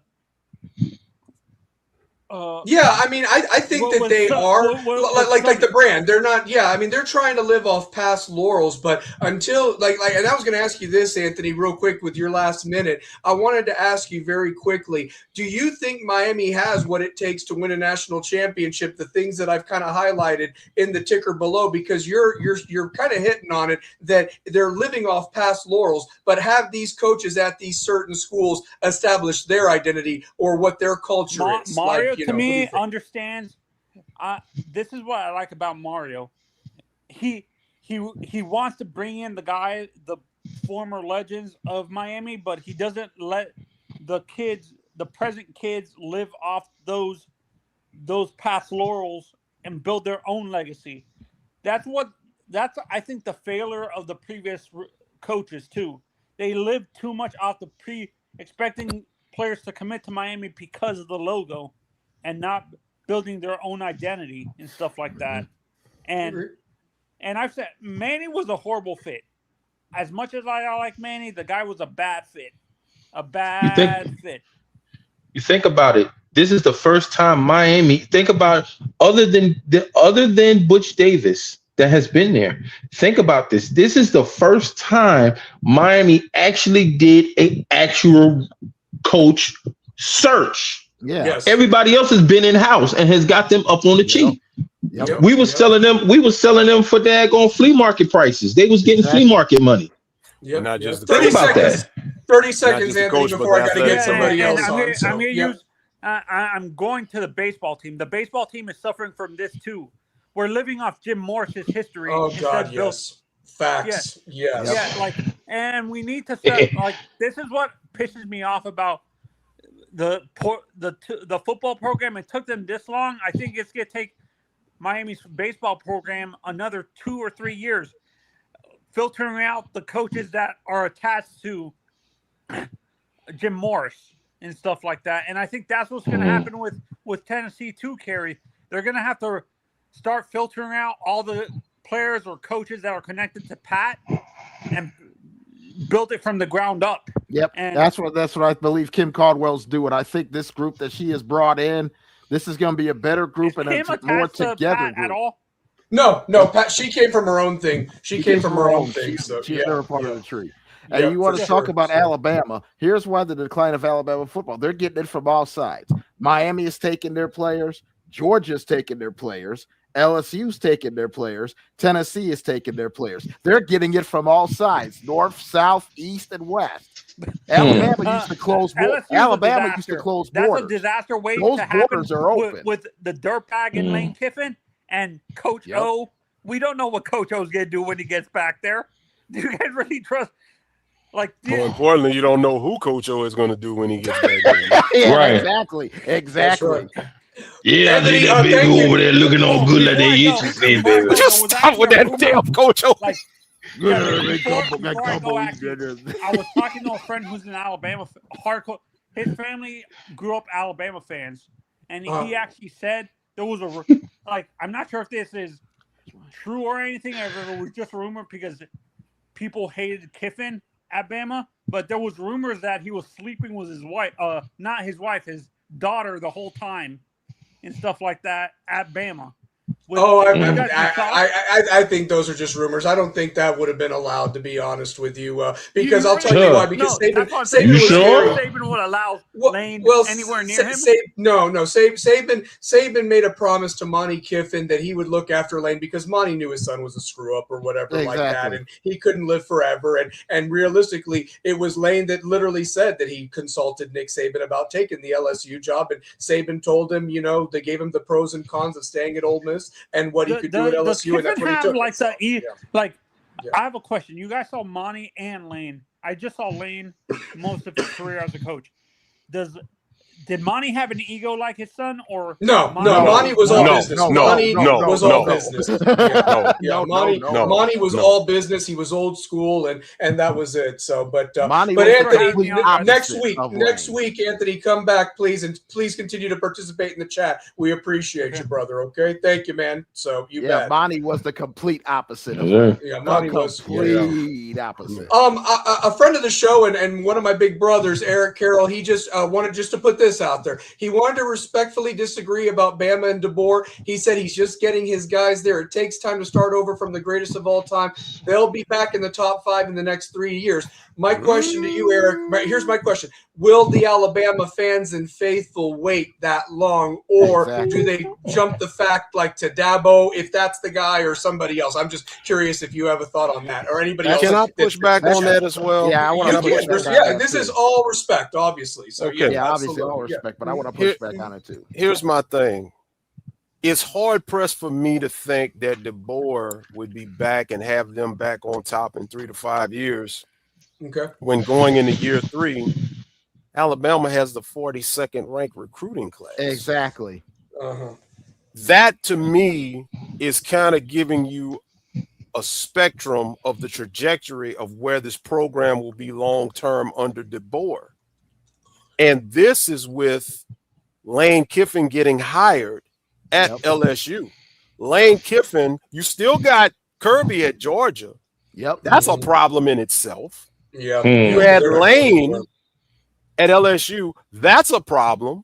You got Sark at Texas. That's a problem. And low key, you got my guy Mike. What's his name at Texas A&M? I can't think of his name. Mike Elko. That's a low key problem. So listen, guys, I'm going to throw this out there too. Let's not forget too. I think that the SEC as a whole has gotten better coaching because let's go here as well. Because a lot of the guys that Alabama was getting in Middle and West Tennessee.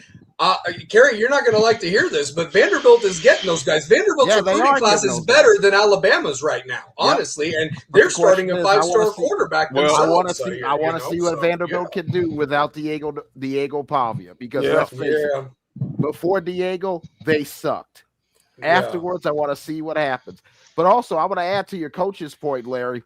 It's not just those guys. Venables in Oklahoma. In Knoxville. I forgot about them. Venables have already beaten you. You're supposed to be better than those guys, and they have already beaten you.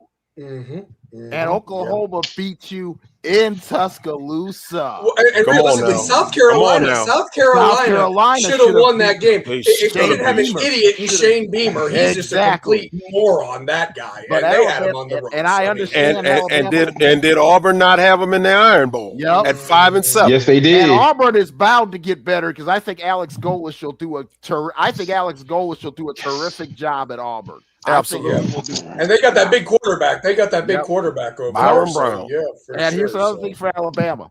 Don't let Mississippi State get started.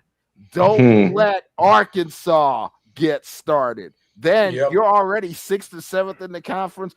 There's a chance you could fall back more. If you don't get this right, you're going to fall back even more because Texas ain't going nowhere. Georgia damn sure not going nowhere. Ain't going nowhere. Well, and then it looks like And Miami's LSU keeping the guys that were going there at Kerry, to Alabama. They're And that's keeping them in what's hurting Miami. them. And That is Ole hurting. Miss is not going anywhere. Ole Miss is not going anywhere either. They're getting talent in there with the new coach there. I like Golding. I like him, what he's done for the fact that they got Trinidad Chambliss back when they thought he was heading to the NFL. They got him back. And it's gonna be interesting. But yeah, Kalen Hey, we got somebody else. We got somebody else backstage. By the way, he's been missing in action because he's been busy dealing with life. But he is a friend of the show. He's got his show going to be starting very soon. If you like X's and O's, my guy is in the building. The coach himself, Shane McGee, is in the house, baby. How you doing? Minute. It has been a minute. There he is. Coach. It has been a long summer. It has. Yeah, your beard is bigger than it was the last time I saw it. Dude, I saw him Friday night, man. He's been throwing up 500 pounds because I felt like I was hugging a brick wall and not like my friend, honestly. He's a beast, dude. Are you kidding me? Shoot. He knocked me back when he hugged me. So anyway, damn. It's been football since March. Yeah, that's how it should be. It should be year round. And what you say, Shane, this is the second quarter right now that's going on. First quarter is the off season and the workout. Second quarter is when the season starts, baby. So that's what I'm talking about right there. So I literally just got back from pictures and film study. So absolutely. Well, Shane, let me ask you this, man. The topic is, and you're an outsider. You're not a Miami fan, but you know ball and everything like that. Do you agree with me that these are the contenders this year? And I want to call out Josh Pate on something real quick. I want to call Josh Pate on something because I like his show for a little bit, but he was wrong. He said that the last national champions were all in the top 10. Indiana was preseason 18 last year, guys. Indiana really kind of came and kind of did what they needed to do to win, and all these other teams like the Penn States and Texas is all faulted. But what I'm getting at is that do you see anybody outside of the top 10, like an LSU, like a USC, a Texas Tech, or a Clemson, that could get in that college football playoff and go on a run? Or do you think it's going to be these main top 10 contenders right now? And then also, Shane, what I wanted to ask you is, do you think Miami has the pieces to possibly win a national championship this year? I do think Miami has the pieces to make a push. I'm always going to be anti-Notre Dame because they play nobody in the thick-ass schedule every season. Facts. Everybody else I see on here, they will be in contention. Yep.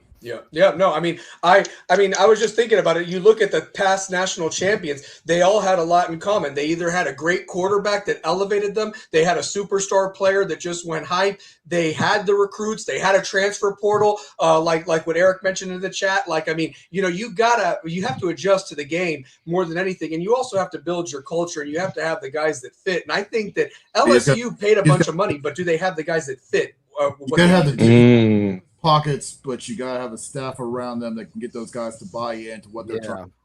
That's the biggest thing. You can spend all the money in the world in NIL. Your coaching staff can keep those guys in line and get them to buy in to what they're trying to do for a season. That's a waste of money. You ain't going to do shit.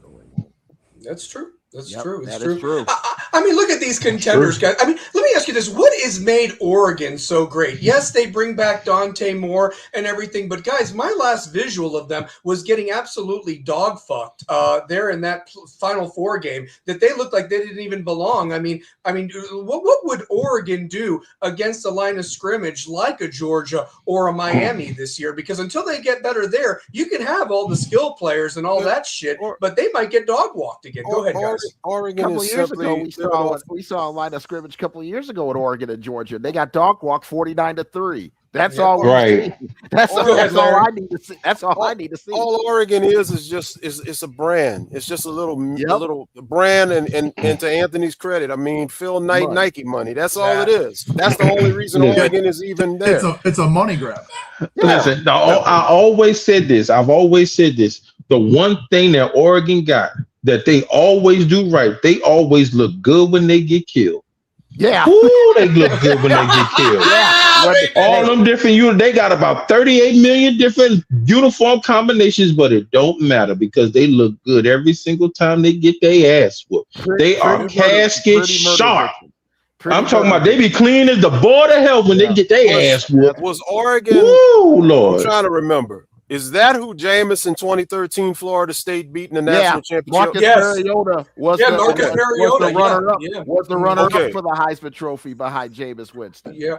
Actually, Oregon beat Florida State. They beat them that team because Jameis. Florida State beat Oregon. Oh, did they? I thought Oregon won. Oregon lost to Florida State. Lost to Florida State, who beat Auburn. Florida State beat Auburn for the national title. Right. Okay, you talking about the national championship. Yeah. He's not talking about the next year. He's talking about talking about the next year, James, when the first with the playoff. Yeah. My bad on that one. Yeah. So here's the thing. If Oregon couldn't win a national championship then, they ain't winning one now. They'll never win one. Ever. And that's why I wish some kind of way they would have beat Indiana and would have faced Miami. Because if they'd have faced Miami, boy, we'd have curb stomped them. We'd have curb stomped the shit out of them. Well, I knew Oregon wasn't going to beat Indiana the second time because they lost to them the first time by 3 scores in Eugene. Yeah. There's nothing. Nothing was going to change. The game being Atlanta, not one thing was going to change about that outcome, except it got worse. It just got even worse. God. I mean, I wish it was Oregon. I wish it was Oregon. That game was so bad, it convinced Dante Moore to not go to the Jets. He knew what his future would be if he went to the Jets. So he stayed in Oregon one more year, and he might still get drafted to the Jets next year. Who knows? Boy, I wanted Oregon to go against Miami so bad. They could have came in there looking like they could have came in there. 40. Man, them motherfuckers could have came in there with Power Ranger uniforms. They would have got their ass whipped. Hey, don't say that. Don't say that. Oregon State's supposed to have some Power Ranger uniforms that they're going to bust out at some point this year. They look like Power Ranger uniforms. Yeah, they got some. It's morphing time, all right. We about to morph this foot in your ass. That's what's about to happen if you whip me in. I agree with you, Anthony. Oregon is definitely a regular season team that pretends to be a playoff team. It's definitely true. Yeah. That's a fact, right? And the only good playoff team the only good playoff win that I've seen is when they beat Florida State in the 2014 when they went against them in the Rose Bowl. Mm-hmm. That's when when the playoffs first came out. That was it when it first came out, and then they beat their ass 59-20. Sure, they ass. Yeah, because last year their playoff game against James Madison, they didn't even look that good. But James Madison was so bad, it was horrible. Oregon was bad, but James Madison was worse. You're right, Mr. Carey, because that was the whole thing. But Indiana showed your ass. Yeah, us 30-year-olds gonna get on you little tykes. I'm telling you, we grown ass men with mortgages. Who's the Oregon of the NFL? Somebody that looks great during the regular season, but always takes a shit in the playoffs or whatever like that. So I would have said the Washington Commanders, but they don't never make it. Baltimore. I hate saying my guys. My guys have at least won playoff games. I want to say Baltimore. It's Baltimore. It's the Ravens. So yeah. No, Eric, I agree with you. Oregon's schedule is very favorable this year. I mean, Larry, you had them going into the playoffs, right? Like it's one of your 3 Big Ten teams. I actually have them winning the Big 12. I mean the Big 10. I got them winning the Big 10 because I just think Ohio State. Yeah, because Ohio State has to face them and Indiana. Yeah. And I don't see Ohio State. And then, like I said, they got to face Texas. That's a toss-up, even though that's not a Big Ten game. Ohio State conceivably can have 3 losses. And Michigan. I don't see Ohio State getting there. Indiana has a cakewalk because all they got is Ohio State at home. Everybody else is really no challenge. They go to Michigan, but they got. But I'm not even going to worry about Michigan though, because Whittingham's coming in there, and Michigan's got, and then they got the stuff going on with the AD. So Michigan to me won't be really much of a threat. So I think it's going to be Indiana and Oregon in the Big Ten championship. Well, at least we're hoping that their coach, Kyle Whittingham, is a better person to judge a character. He won't take his clothes off. He won't be on OnlyFans or none of this other stuff. He ain't gonna have. He's not gonna go out with the daughter of the front office team of an NFL team. Nah, Whittingham. Well, that's what we can hope for. We can hope for. But that's what I'm waiting for. As this season goes on, who's gonna be this year's Sherrod Moore? Because there's gonna be one. No, there is. Let me ask you this. Let me ask you this, and anybody that still wants to come on and speak their piece, let me get that up there. The link, it's in the chat and so forth. But let me see here real quick. I mean, there it is right there, guys. I mean, but what I was just going to say too was the Cowgirls for sure, number one. Yeah. But the other thing too that I wanted to throw out there is, if you look at my contenders. We've all dogged Arch Manning this show, but my question is this: what do you think about A&M bringing back Reed or Chambliss coming back for Ole Miss or Mateer for Oklahoma? Could they elevate those squads? What do you think? Possibly. Mateer can stay healthy if he can stay healthy. Each one of those teams, especially A&M and Ole Miss, it's going to be hard to repeat and get back into the playoffs. Yeah, if you're one of those two. I think the biggest mystery for me is if Mateer didn't get hurt, what would Oklahoma have done? Yep. You saw what happened to them in the playoffs in the first round. That shellacking, that beatdown they got doesn't happen if Mateer was healthy and played. Yeah, I don't think the Texas loss happens either if Mateer was healthy. At the rivalry. So he's got to be healthy. It's a toss-up for me, but I'm leaning A&M to get back only because everything is still intact for them. Ole Miss, I don't care if you do got Lacey back running the ball and Chambliss back at quarterback. Your play caller is in Baton Rouge. Yeah. And say what you want. Yeah, they look good, against Miami in the semifinal until that last drive when Beck let them down and we took the lead for good, but I just don't see Ole Miss being a threat. I just don't see it. I think Ole Miss is going to get exposed. Everybody, like I said, I'm looking at preseason number 10 right now. Can I also throw something else, Larry? If our DBs can take that next step this year and not drop 5 interceptions like they did, that game would have been a dog walk. You know what I mean? We could not intercept the fucking ball for whatever reason. So I love our DB room. I don't want to disagree with anything Jay said earlier, but our DBs, they have all the talent in the world. They got size. I'm going to put them back on the bottom ticker or whatever like that. But my God, man, when the ball is in your hands, if you're not intercepting that, taking it the other way, that's 30 push-ups on the sidelines. I'm sorry. Yeah. I mean, that is what that is. Which is why they're not wide receivers. Exactly. Quarterbacks are the reason a receiver who can't catch a ball turns into a DB. Exactly. Yes, yeah. But man, for what you got up there, I just feel like Ole Miss is going to fall. I said it before, and I'm going to say it again. Tennessee is this year's Ole Miss to me. I think Tennessee, they had games they couldn't finish last year. Yeah. They are going to finish those games this year. Hypo better damn well make sure they do it, or else his seat's going to get hotter than what it already may be warming up to be. Yeah, I'm buying into Tennessee this year. I really am. It's all based off how well they pick up Jim Knowles' defense. Yeah, I think. I just hope y'all whoop their ass. I just hope y'all whoop Georgia's ass. I hope y'all whoop. It ain't even about Georgia. It is about Alabama. Shut they stupid asses up. I'm tired of them cousin fuckers. I'm tired of them. Here's the benefit for Tennessee. No Georgia. No Florida. See? Yeah. No benefit. But they have a Yes, brutal. They get But they replaced have with a Auburn and brutal Texas schedule. A&M, but Auburn's doable because they got a new coach. They're kicking back in. Yeah, who knows? Texas A&M is going to be the tough one because Yeah. it's in College Station. Yeah, Yeah. that's It's a going to tough be a place great to battle. go. Yeah, But yeah. if Tennessee's That's a tough place to play. But if Tennessee's defense is even half better than they were last year, they could win 10 games. Larry, I got them at 10-2. Larry, I got I them at like 10-2 your A&M pick though for this I like reason A&M because too. you actually brought something up. Shane, if you can look up their schedule real quick of A&M, it seems like a lot of their big games are in College Station. I believe LSU has the return trip this year that they got to go to. Tennessee's going to A&M. Where's the Longhorns game going to be played? Is that in Austin this year? I think it's in Austin. It's in Austin. No. It's at College Station. It's College Station. It was in Okay. Austin. Yes. So that's what I'm saying. They got all the favorable lucky. matchups at home. Yeah, They got to just take care of their home. They got to protect their home. LSU is on the road, but yes, all their other big games are in College Station. They even have Arizona State. They go to Alabama, but they host Tennessee. They host Oklahoma. They host Texas. All their big games are at home. Yeah. So, yeah. We'll see. Yeah, We'll see.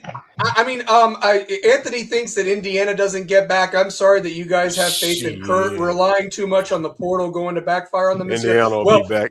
Well, the thing is they got a blessing from those senators or whoever made that deal to give another year because the guys that did make an NFL team are now going to be 32 on that roster. I can't speak because we had Cam McCormick. And you got Nick Marsh at wide receiver. You got the TCU quarterback who, like I said, at quarterback. He's a beast. I mean, and you just when I hear people, and I know, opinion, everybody got their opinion, but when I hear people saying that they're going to write Indiana off, nope, don't do it. Don't do that shit because you're talking about Indiana in year one went 10-2, lost to Notre Dame in the playoffs. They win the national championship.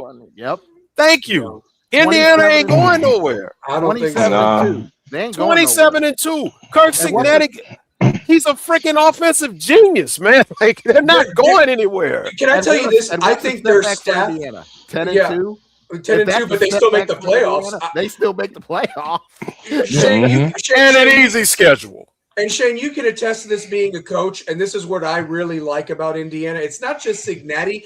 He kept all his coaches. None of those guys took jobs anywhere else. The continuity of that. The only one who lost was the strength and conditioning coach to Tennessee. To Tennessee, right? And that's it. Him the highest paid strength and conditioning coach in the nation. But that's my point right there. And those guys are really good at X's and O's, and they have made a culture over there. And that's the thing. And then it's bad enough that they don't have any tough out of conference games. Good for them. I mean, the only thing that can navigate backfire on them is I've seen what their strength and conditioning coach has done in Tennessee since he's been here, because he came literally the next day after he won a championship. Is the muscle and speed that Tennessee put on. So if you don't have a guy who's just as good as who we have now, that could backfire on them with development of speed and strength. Okay. Indiana schedule, the only road game that's daunting is at Michigan. They have Ohio State and USC at home. Ohio State is the week before their trip to Michigan. So they got those back to back. They're the only team in the Big Ten that plays Ohio State and Michigan back to back. But if they navigate that, they have a great shot to get in there as like maybe even an 8 seed, even if they were to lose USC at home. USC's got to make a 2,500-mile trip.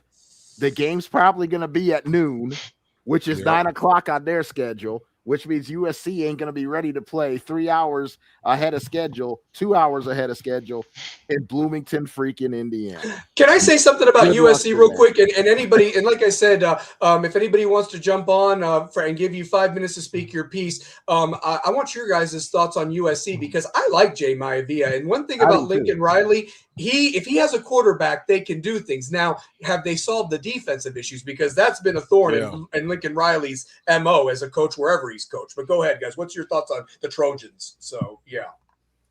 I call Lincoln Riley karma because he avoided the SEC to go to USC, and he hasn't done anything since he's gotten to USC. He hasn't done one thing. If he had taken the LSU job, he's probably more successful, but you're right. They have no defense at USC. They haven't had defense since he's been there. He said Correct. Caleb Williams. He's got this kid Malvia. I like this kid Malvia. He's good. They're saying he could be better than Caleb, but until they improve that defense, they're a 7-8 win team tops. Yeah, but Lincoln Riley ain't never had no defense, no matter where he went. Because look at Oklahoma, it's the same blueprint. It's the same thing. You got this explosive offense, but you got ass water defense. Like you always had that. You got that. It's always been that way. It ain't changed nothing. But until you change that blueprint, you're gonna always be that way. Exactly. Well, and I'm going to talk about Miami real quick about Jarquez Carter, because he's the transfer from Ohio State on the defensive line, and he was doing great at the scrimmage the other night. Kiana Davis, who transferred from Nebraska to Miami, he's also shown up. It seems like they're the right fit in that system. And as somebody mentioned, 2 of Ohio State's 5 stars are now at Notre Dame. I think it was you, Chris. But I guess my question is in regards to Ohio State. Are they going to take a step back? Yeah, they got Jeremiah. Yeah, they got Julian Sand, and they've got the other kid from Miami. But can he replace what they lost in Carnell Tate? And their running back room and their O line that got absolutely manhandled by Miami's D line. Are they going to be better with Ryan Day and all that? What do you think about Ohio State? So, I think they take a step back. I think it's on the defensive side. Remember, on the defensive side, you lost the number 2 overall pick and you lost the number 11 overall pick. Mm-hmm.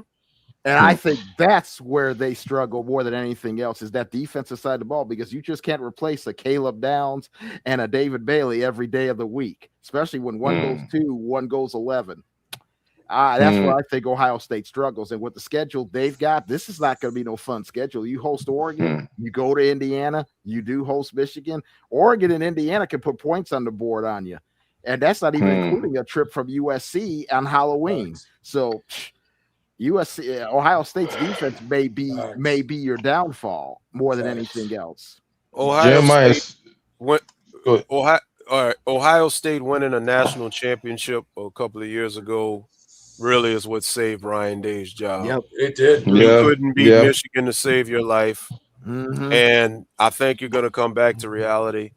You can't even win the Big Ten anymore. Yeah, that's not good. And if you can't win the Big Ten, you can't win the national championship. And Lord, if Michigan finds a way to start beating you again, you're on the clock. Or Penn State with Campbell, because he brought all his fun guys from Iowa State. I mean, I don't know what Campbell's going to do at Penn State, but they're paying him a lot of money. So Indiana to me is unseating Ohio State as the usual suspect in the Big Ten. Yes, and Oregon's always going to be a threat. And Whittingham, listen. I think he overstayed his time at Utah a little longer than he should have. I commend him because he did a great job out there. Very solid program when he was out there. I think if you give him some time and they clean up the program, Michigan will also get back to that powerhouse level in the Big Ten. So Ryan Day's number is his day. Ryan Day's days are numbered. If you ask me. And to go back to USC, I think Lincoln Riley will be one of the coaches let go this season, because USC, they done paid all this money. And I've got nothing for it. And I've got nothing for it. Nothing for it. It's a wrap. It's a wrap. Nothing. And Coach Prime's days are numbered, as much as I hate to say it. Yeah, I hate saying that too, but I agree. I think his days are numbered too. The coaching carousel at the end of this season, is going to be real interesting. So if your program still has a good run and you're making the playoffs and you're making a run and your coach is still doing good, be happy. That's all I can say, because I wouldn't want to be a Florida State or Alabama or USC fan right now. We've been both of us, Tennessee and Miami. Yep. We've been in these situations. We know. Mess. Yeah, too much. Welcome. I'm gonna tell you now. I'm gonna tell you right now. Jeremiah Smith gonna need a chiropractor. He gonna need a deep tissue massage from all that carrying he gonna have to do at Ohio State. And I'm gonna tell you right now, brother. We showed you that you can be you raw now. You raw. But if everything is being played in by you, bro, it's about to be it's about to be some shit, because now you done took away the Thanos. Mm-hmm. You no good without them. You know you ain't no good without those without them reality, them stones now. Yep. What you gonna do? Infinity Stones. Yeah. Yeah, for What sure. are you gonna Infinity do? Stones. Because one thing about it, is always something that you always say. Anybody can sit here and think they're immortal until they see their own blood. Exactly. Yep. This is true. This is true. So true. But I'm Once they see it, This is true. This is true. just to let you know that your ass should have never left Miami in the first damn place. That's right. That's right. And don't come back, bitch, because you had the opportunity after the national championship. The Fiesta Bowl. They were telling them, or the Cotton Bowl rather. They were telling them after the Cotton Bowl, come home, jump in the portal and come home, JJ. You could have came home, and he didn't want to do it. And You talk all they that blocked shit. it. Hey, Larry Frank, they blocked it. They blocked it. See, that's what they didn't tell you. They blocked it. It's not the fact that it's not the fact he didn't want to come home. It's the fact they blocked it from him coming. Because if Jeremiah Smith leave Ohio State, what the fuck you think? This is a whole different conversation now. Oh my God. You're right. It's a whole different conversation. They blocked it. Think about what they did though. Think about it. When they were bagging, when they were bigging each other up, this all Miami-Dade County. This is all Dade County, 305. Think about when they were dapping each other up and JoJo Trader and all of them and this, that, and the third. And they were talking to him, trying to get him to come home. What the hell did you see the coach doing? Go back and look at how the end of that game looked. They were trying to push it. Come on, JJ. Yep, come on, JJ. Come on. Come on. JJ in Miami would. That ain't on JJ. Oh, that would have been a problem. That would have been a serious problem. That is not on James Evans Jr. That is on Ohio State. Dynamite. That was not on him. That was on Ohio State. Back to my 1974 Good Times reference. Love it, baby. I'm telling you. I don't know. That was not I don't know who's still in the chat that was trying to come back on. I saw Giovanni ask for a link earlier and some other guys. There's the link to come on. If you've already been on, we have to give some other people some chances and so forth. Obviously, this is the panel and people that are part of Rebels with the Cause, so they can stay on for as long as they want. Anthony did have this point. Is it true that the Texas boosters and fans are already out for Sark's head before this season even starts? I mean, what's our thoughts on that? Someone's got to be blamed. Can't blame the players. Got to blame the coach. But once again, I ask, who are you going to replace him with? Exactly. See, this is the thing. A lot of these fans, and this is where being spoiled becomes a problem, because when you are winning, and let's say, okay, if you're Texas, I get it. You should be up there competing for national championships every year. No doubt about it. But if you fall short, I'll be right back. And you, just like last year, they were 9-3, right? You're this close to getting to the playoffs. So now you want to put all this pressure on Sark's head. You get rid of Sark. Who are you going to replace him with? Bimbo Fisher. That's why. But look, it's possible. It's possible. Yeah. But that's the problem that Florida State has right now. Whoever you get, you gotta pay. So if you're gonna buy out a coach, ask LSU about this shit. They just finished paying off 3 different coaches at the same time. You got to give Brian Kelly get the fuck out of Baton Rouge money. You finish paying Coach O his last year of get the fuck out of Baton Rouge money, and you just paid Lane. You just paid Lane, and then while you paid him get the fuck out of Baton Rouge money, you brought him the fuck back into Baton Rouge money and gave him some, so he got 2 ways of getting in and out of Baton Rouge. While you got Lane Kiffin and gave him welcome to Baton Rouge money. So at the end of the day, you got to get this right, because these buyouts, this can hamper your program. That was Tennessee. Let me Jones and Pruitt when we got Heupel. We just finished paying everybody off. Let me tell you something. You think that's bad down there in Tennessee? Let me tell you something about Florida State. Oh, check this out. Paying for a stadium that nobody attends. Keep going. Check this out. Not only do you put money into your you put your money into your program, right? Yeah. But it's like you're taking 2 steps forward, but you're taking 5 steps back. Yeah. And y'all correct me if I'm wrong. You go ahead and you put money into revamping this stadium, right? So instead of you adding, you subtract. But when you subtract, you still have to add money in, or you have to put money in order to subtract. You take sound away. You take home field advantage away of 15,000 people in that raggedy shit bowl stadium, number one. That's the first fuck up you did. Okay? That's number one. Number two, y'all are just now getting your facilities together when in reality, you're still trying to pay for this stadium that you have not already completed, that you have not already paid for yet. You're nickel and diamond. You're playing in a layaway stadium that just now got brand new bathrooms put in that motherfucker. Okay? That's number two. Number three, while you're renovating this stadium, while you're renovating it, all of the people that the fans that you have, where were they going to the bathroom at last year? Where were they parking at last year? What were they doing last year? Yeah. You see what I'm saying? And see, you're doing it ass backwards. Because now that you're going ahead and you're putting these people in place, you have it to where you had your NIL in your favor. You were getting the people. Everybody was doing it. Oh, Mike Norvell is this, that, and the third. Oh, he's the big time hit, brother. Let me explain something to you. You got your ass whipped by your own former team at home. Mm-hmm. At home. Number one, Memphis. Yeah. Number two, even though you went 10-2 or 10-3, and you barely beat a 6-6 Oklahoma team. Let's not forget that. And then you went 13-0. You made history. The only 13-0 ACC champion to get left out of the damn playoffs, right? Mm-hmm.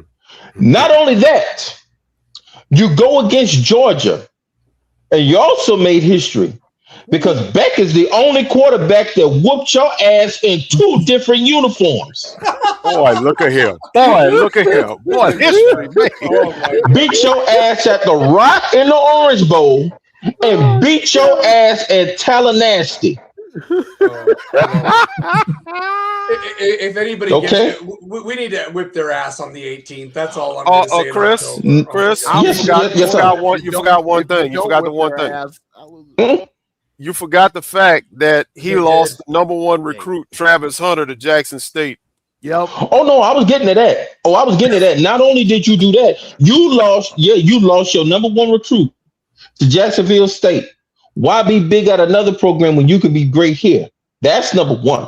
The other thing is Deion Sanders' face. They farted in Deion Sanders' face. I mean, how do you do they that? did. So, and not only that, they stopped recruiting him whenever Jackson State was interested. Yep. That's another problem. Another thing you did.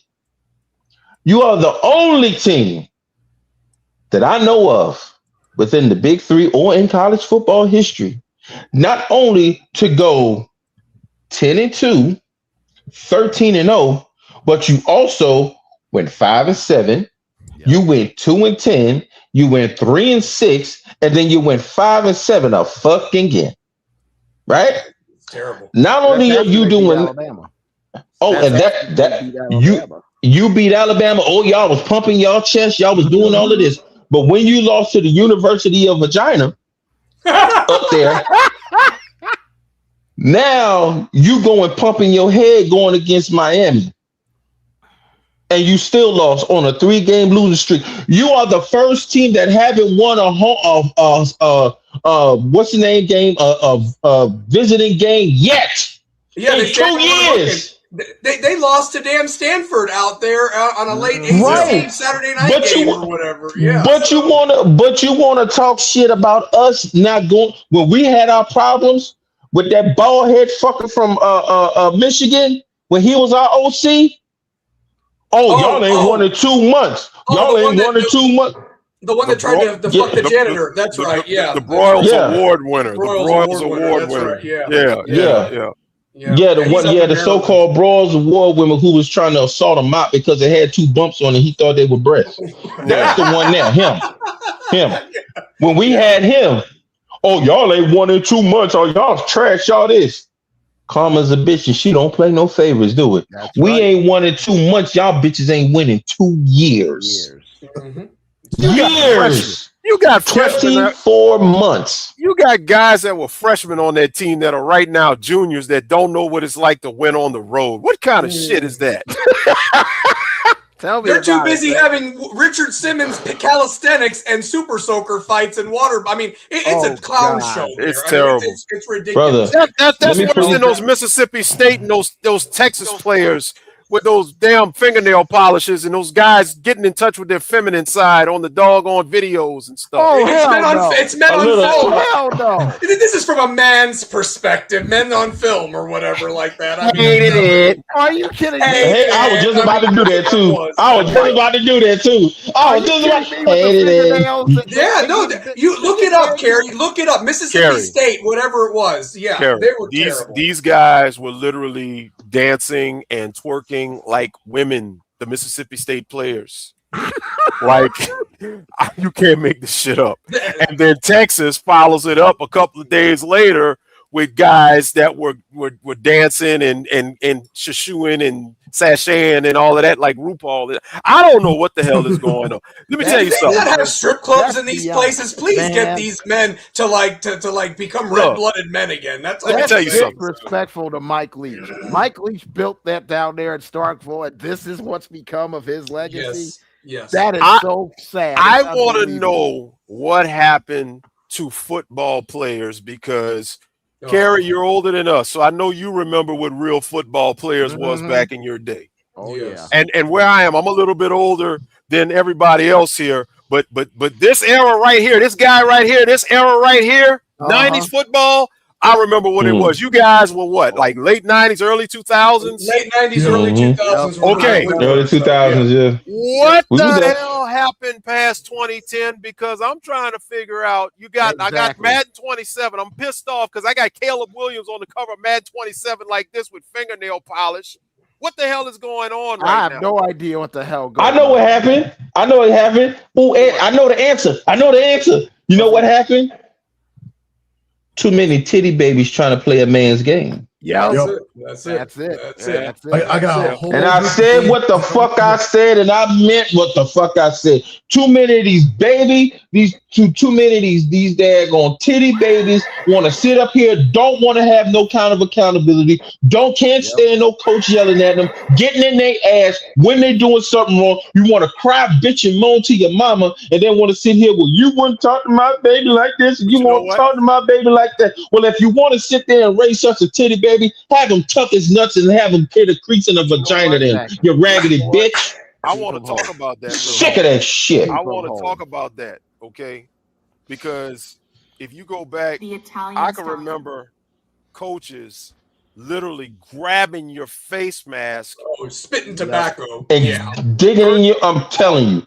I can remember coaches on the sideline, literally in practice, you fuck up, and they'll literally tell you, man, go sit your ass down, and you better not say a word. Go sit down. I'm gonna ask you this, Shane. I'm gonna ask you this as a coach right now, modern day. How hard is it for you? Because I know you gotta adapt to this new style now. You can't do it the way it was done in your era and our era before. How hard is it for you knowing that you gotta dial down? I watched him on the sidelines. Go ahead, Shane. I watched it firsthand. I mean, how he had to get their attention. I'm telling you. So, you want to hear me yell across the field? Everybody hear me on the other side of the field? Oh my God! I had kids missing kill shots. Like literally, like if you're not gonna go blow a motherfucker up, get off my fucking field. Get off the field. I don't give a fuck if you're on goddamn son. Get the fuck off the field. Get off the field. Yep. I saw it. I saw him firsthand do it Friday night. I saw it. So yeah, I mean, yeah. But too many kids with this big. It's too many kids with this. When they were standing in line, I was cussing their asses out. They didn't go on the field because they weren't even fucking ready.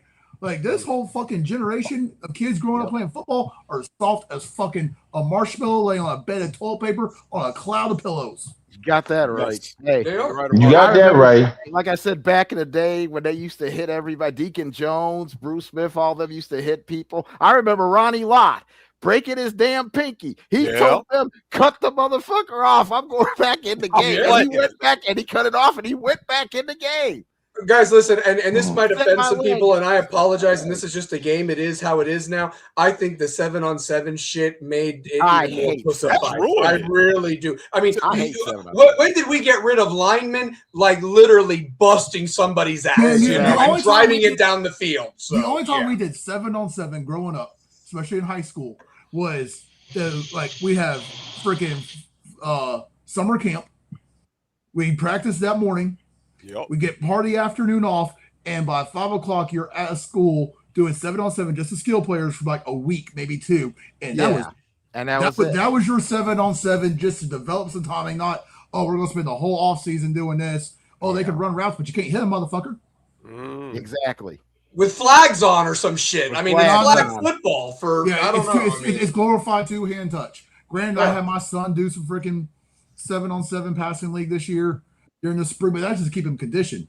Right. I don't buy into this. Oh, well, he's a great 7-on-7 player. I don't give 2 fucks about 7-on-7. Can you block Exactly. somebody? Can you And make I'm going a to tell Exactly. you this, guys. There are a lot of 5-star divas that got that because they showed out in these 7-on-7. But when you get under the lights and put the pads on and got their ass knocked out, and then they didn't make it to the next level, because it is a physical fucking game. I mean, I'm that's sorry. why I love NFL training camps because they get in pads. It's 11-on-11, and if there's fights every day amongst teammates and other teams, I said that's training camp. That's how you build a team. Guys, look at what they've had to do this time. We couldn't even go into actual full pads until literally the 4th or 5th practice. Like I'm talking about Miami, all of them are governed now that they can wear the shoulder pads and the helmet, but shorts. So you can do some contact, but you can't drive a motherfucker down. And we wonder why tackling is so terrible nowadays. Exactly. Honestly, Light The rule for contact, us they in call it. Louisiana, it used to be August 1st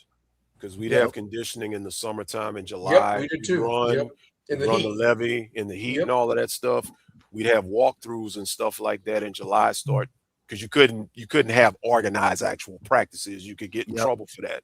But August 1st, you can go full pads, everything. And right now, school starts the first week of August. Back when I was in school, it was the week like the second or Labor third Day. week. It was like the they go 25th, back earlier. 26th. It's almost like year-round school now. Yes, That's It about is like year-round school now. Yeah, but August 1st, man, you was in full pads, and like I said, I mean, do they even do bull in the ring anymore? Nope, it's illegal. Yeah, they call it illegal. Can you fucking imagine? I mean, listen, I used to remember the first day of pads, we did Oklahoma drills. You laid down, and you got up and you knocked the fucking shit out of somebody. Honestly, You man. run through a It was motherfucker. power, man. Honestly, dude. Oh my God. Your basketball team got players for Oklahoma. That's for damn sure. You figured out who was playing basketball. You got that right. Soccer, no offense, but realistically, all the people that got down on their leg, my leg, I mean, acting classes right there. Shit. I got my sternum cracked sophomore year from Oklahoma drill, and I still wanted to play until I realized I couldn't push myself back up off the ground. Exactly. Dude, I was concussed after the second drill, but I didn't even know no better, man. I was just keep going because I didn't know any better. I didn't want the guy behind me to take my spot. That's how these motherfuckers should be. Unless my leg cannot actually walk because it is sticking out of the skin, you should be able to be playing. I mean, honestly. They ain't gonna do that right now. They're not gonna do that right now because it's too much. It's too much of a bitch made sport. They try to make everything. You can't sit there. You can't tackle. You can't do this. You got targeting. You got this. You got that. You got this old whimsical idea that just because you sitting up here, it's still a contact sport. Okay. Yes, it's still a sport, and you still got to play it. But no, you can't do this. You can't do that. All these different flags and all this other bullshit. Where was this at? Why are you trying to take away a masculine game and try to make it so damn feminine just to try to fit the needs of these damn titty babies? I'm sick of that crap. You put these 13 pounds of pressure in them helmets on, and you click clack with these motherfuckers. That's what you do. Go ahead. It's hard to watch. It is hard to watch. Go ahead, Shane. These refs now fucking suck too, though. So. Oh, they're terrible. Oh, there was a flag thrown the other night that I agreed with your coach. How is that a flag on the kid or whatever like that? It negated a fucking 50-yard run. It was unbelievable. Oh, so we went back and watched that film. The defensive lineman tripped our offensive lineman while he was in mid-block and brought the kid down with him. Oh, but they're going to call that a hold and negated a 50-yard run. Not to mention the kid got hurt on the play that was their star running back. So he cramped up. So, he cramped up. Yeah. I'll tell you what's even worse is that you have a great run like that and a play that had and a penalty that had nothing to do with the run. Facts. Get called back. So when it happened, our running back was already 15 yards away from the play. Exactly. Oh, yeah. I watched it. I watched it live. I couldn't believe they threw the flag. I couldn't believe they threw it. So it happened again last night when I was scouting our opponent for next week or for this coming week. Wow. Same thing. It's because these refs now, they don't want to ref a game. They just want to get paid and go. Yep. And granted, we had 3 games that night. The first game was at 5:45, and we're already pushing it. It was 9:13. I think you guys finally took the field at 8:15. I looked at my watch when you guys started. And because they had the 6th grade game, the 7th grade game, and he coaches the 8th grade team for his son. And so they were fitting that all in on Friday night because technically this week in Tennessee is week 0 for the high school. So that's why the middle school usually plays against Thursdays. High school had the jamboree this week. Yeah. But we were supposed to play last night, but West had a cross country thing going on. So that's why we played Friday night. Yeah, I mean, I don't know, guys. I like I said, I know that you guys are not Miami fans talking about Shane and Kerry, but like I said on this show, and I will preach it to the day I die, I just have seen some calls that were done by the ACC to Miami. An offensive lineman is just playing through the whistle, and you're going to fucking throw a flag because he's driving. I mean, you play through the whistle. Isn't that what I heard? I mean, that's what it is and so forth. And they're going to call a flag for being too rough or whatever that is. I've never seen excessive blocking. I only thought that happened in the blind side with Michael Moore. Shit happened with Miami. And it took a touchdown. It robbed a touchdown from Marty Brown last year, if you remember. I'm like, how do you take a touchdown away from a kid? And I would say that about any team. I said, how dare you take away? That could be their only score in their career. You know what I mean? That they're getting that opportunity. And it wasn't a blatant hold or anything like that. And you're going to decide the game right there. Fuck you. Did you have money on it? Honestly. Fuck you. So, seriously. So, I mean, I'm going there with that. Hey, it got to a point watching the World Cup. I thought referees had money on the World Cup soccer games. I wouldn't doubt it. Probably did. Oh, yeah. You know what? I don't put nothing past none of this shit now these days. I don't either. All this shit rigged. All this shit rigged. Yep, for sure. Now I will say this though, because matter of fact, I'm gonna save it. I'm gonna save it. I'm gonna save it. All right. Well, listen, I did put the link up there for anybody else that wanted to come on, but it's my favorite. It's my favorite thing that I love to do, the idiot of the week. And you can be sports. It can be whatever. Larry, I know that you have a special video that you'd like me to show and so forth when it's your turn. But Shane, do you have an idiot of the week in sports or anything in general that you'd like to share, by the way? So the TSSAA referees who officiated my game on Friday night. They sucked. They were awful. Those motherfuckers eat Snickers upside down so they can feel the veins on their tongue. Oh, wow. I said what I said. Oh, shit. Oh, wait a minute. Hold on. That's a new one. That's a good one there. I'm stealing that shit. I'm hurting some feelings.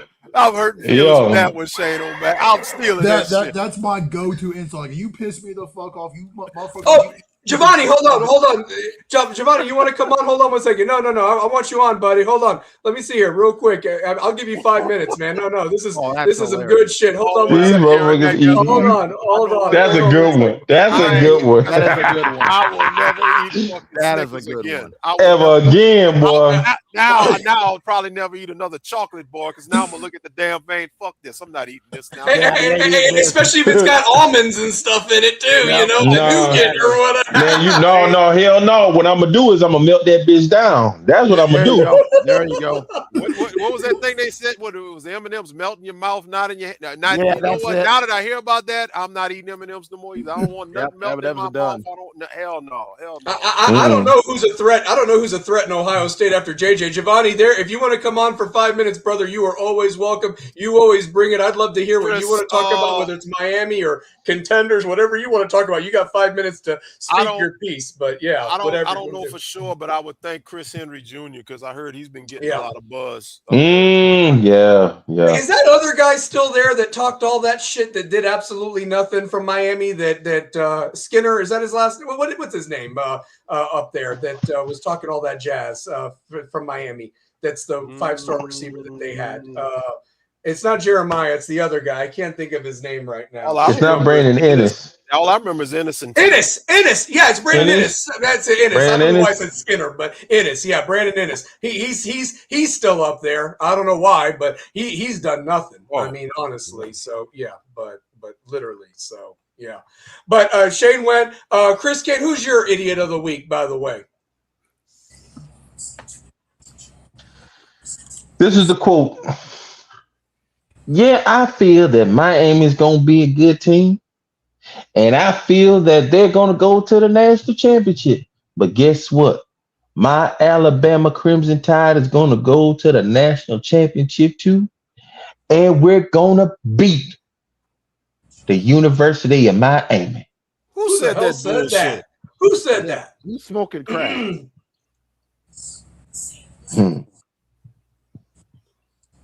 That man, KB, Kangaroo Black. Oh, please. He said that shit. Oh, what has Miami done? Is that a What Alabama happened? YouTuber?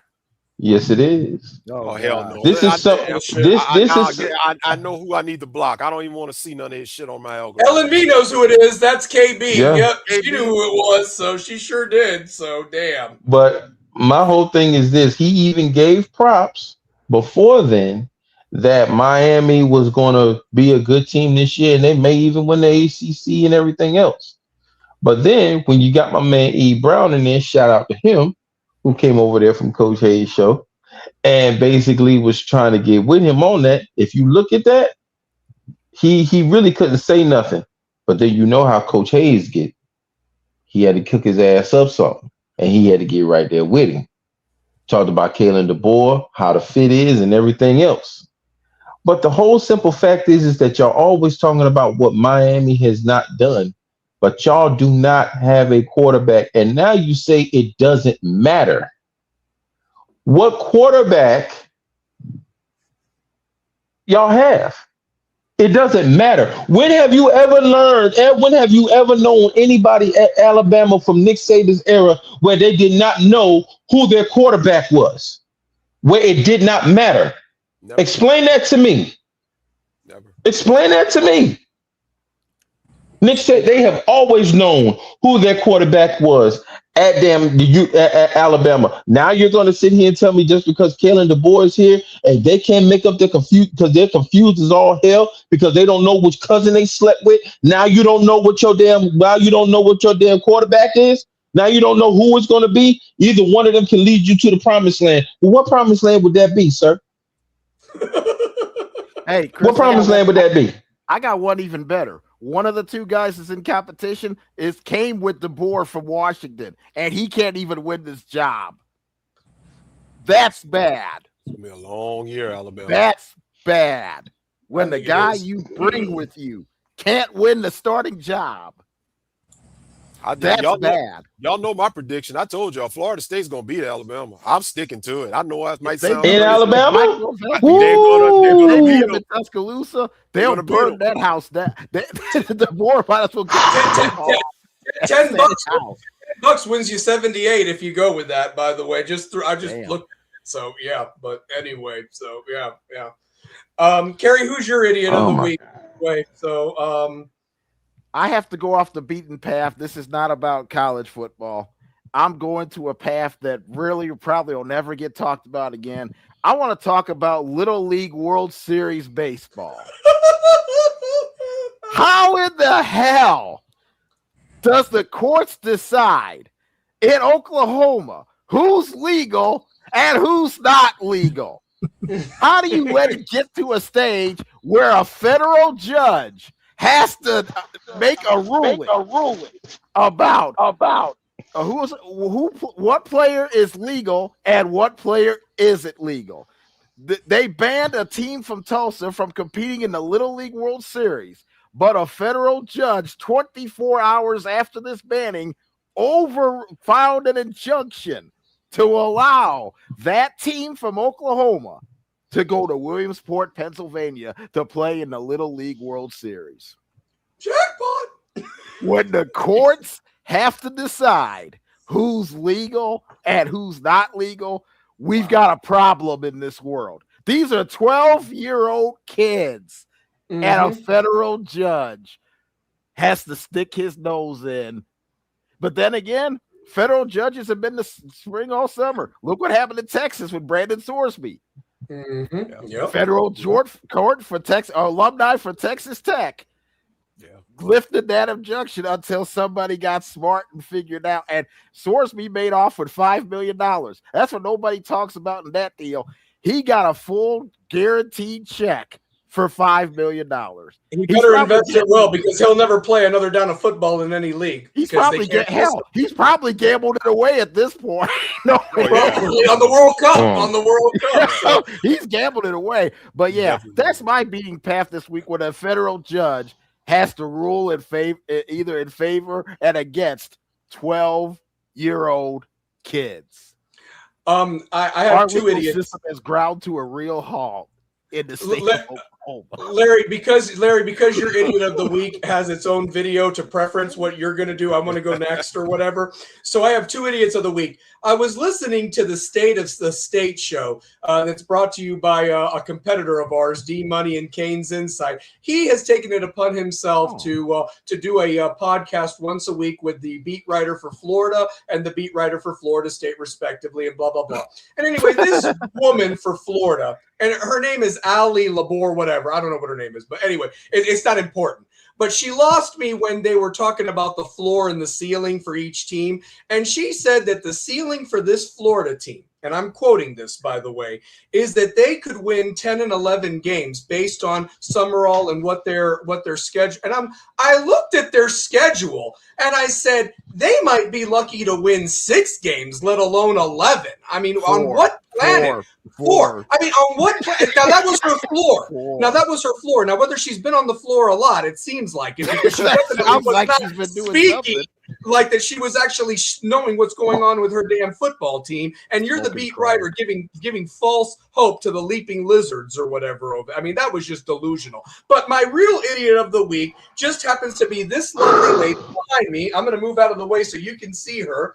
This lady is former Knoxville police officer Jasmine Reed, and she has actually just been dismissed as a officer because of the final note in the final nail in the coffin, so to speak. Maybe it was the final nail in the bedroom, but she has. It was in the cruiser.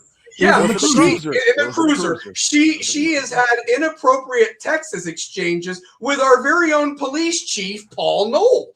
But here's the thing that's even better. When the news got wind of all this and got the 50-page personnel file from the KPD, they found Reed with a history of policy violations. High-speed chases, not going by the law, turning off her body cam. I wonder why that was. But more than anything, it was because of what happened just a few months ago on a Valentine's Day romp in February 11th, where she was suspended for 10 days because she admitted to engaging in sexual activity while on duty using the city facilities for this.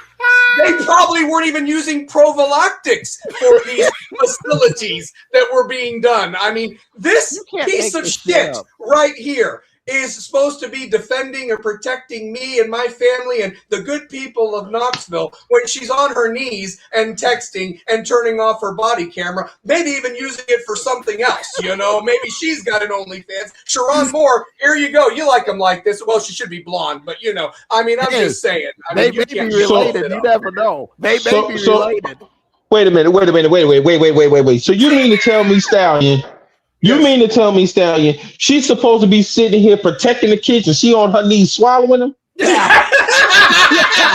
Look at that smile on that face. I mean, she's been ridden more than Seattle Slew, man. I'm telling you. So her teeth ain't white off. I can tell you right now, her teeth ain't white off of toothpaste alone. Oh, hell, you've been ridden more times than Seattle Slew, Secretariat, and all the Kentucky Derby winners. I'm telling you, baby. I mean, you can't make this up, man. I'm telling you, it's the truth. So. Every other chief has gotten in trouble.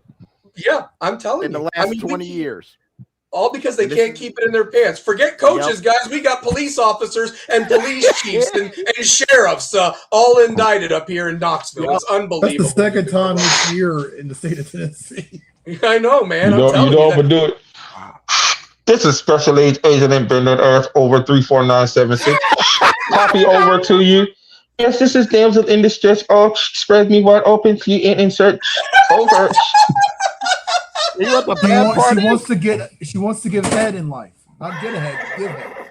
Yeah, she gave head in life. Yeah, she gave head. Hey, you know what the bad part is? It actually is not the troopers, because most of the time it's the troopers doing this stuff. This time it's the city cops. Oh. Spank me over. What's your 20? What's your 20? I'm in her ass.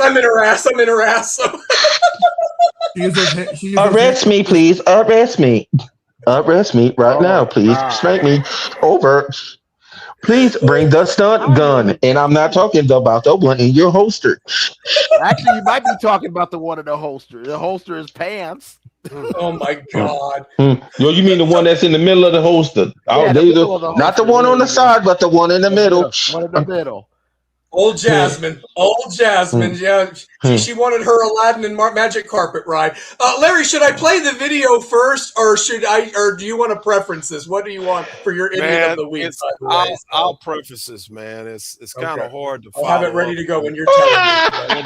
It's kind of hard for me to follow up on the case of Officer Seymour Butts up there. How bad are we talking? How bad are we talking here? It's pretty bad. It's pretty bad. It's painful. It's painful. Coming off of the heels. I guess coming is a bad choice of words. Following. Yeah, it's a bad choice right about now. But anyway, let's just say rising to the occasion. Let's just say this. When you go to a sporting event, we all know the national anthem is usually something that precedes a big sporting event. So last night we had the Clarissa Shields fight in which she beat the shit out of that girl. What was her name? Yes, she did. What was her name? I didn't even catch her name. I don't even know, Nicole. Is it worth mentioning her name? She got beat that bad? No, she got her ass tore up. Get their ass beat so bad that in the process of getting your ass pounded, you got two towels coming in. Kay Scott. Yeah, she beat Kay Scott last night in the sixth round. Last night. Two people in Scott. They beat the dog. Towel like she was two-piecing her, and at the same time, listen. Somebody in her corner definitely saw that. Hey, they definitely saw Rocky IV, and they definitely heard Duke throw the damn towel. That's not what the idiot of the week is. The idiot of the week is the dumb.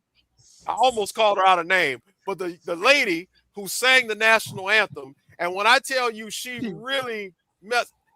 Stallion, play the clip. You'll see. Here it is. Everybody, please. It's worth watching. It's worth watching. See the Carl Lewis? Is it? A little nervous. Hopefully I don't fall. Okay. No. Can you see? Don't worry about it. The dawn's early light. I'm fucking up. What's so proudly we hailed at the twilight's last. Oh, I'm gonna walk out. Who is gonna walk out? I'm walking out with the bright stars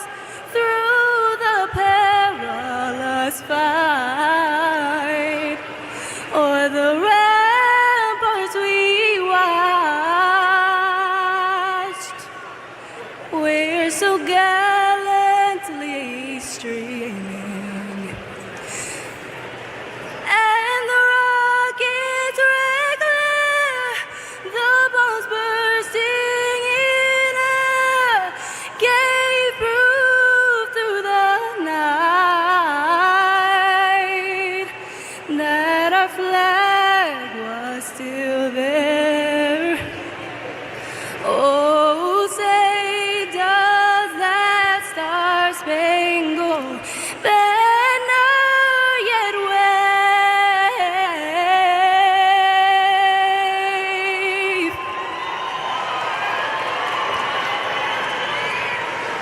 O'er the land of the free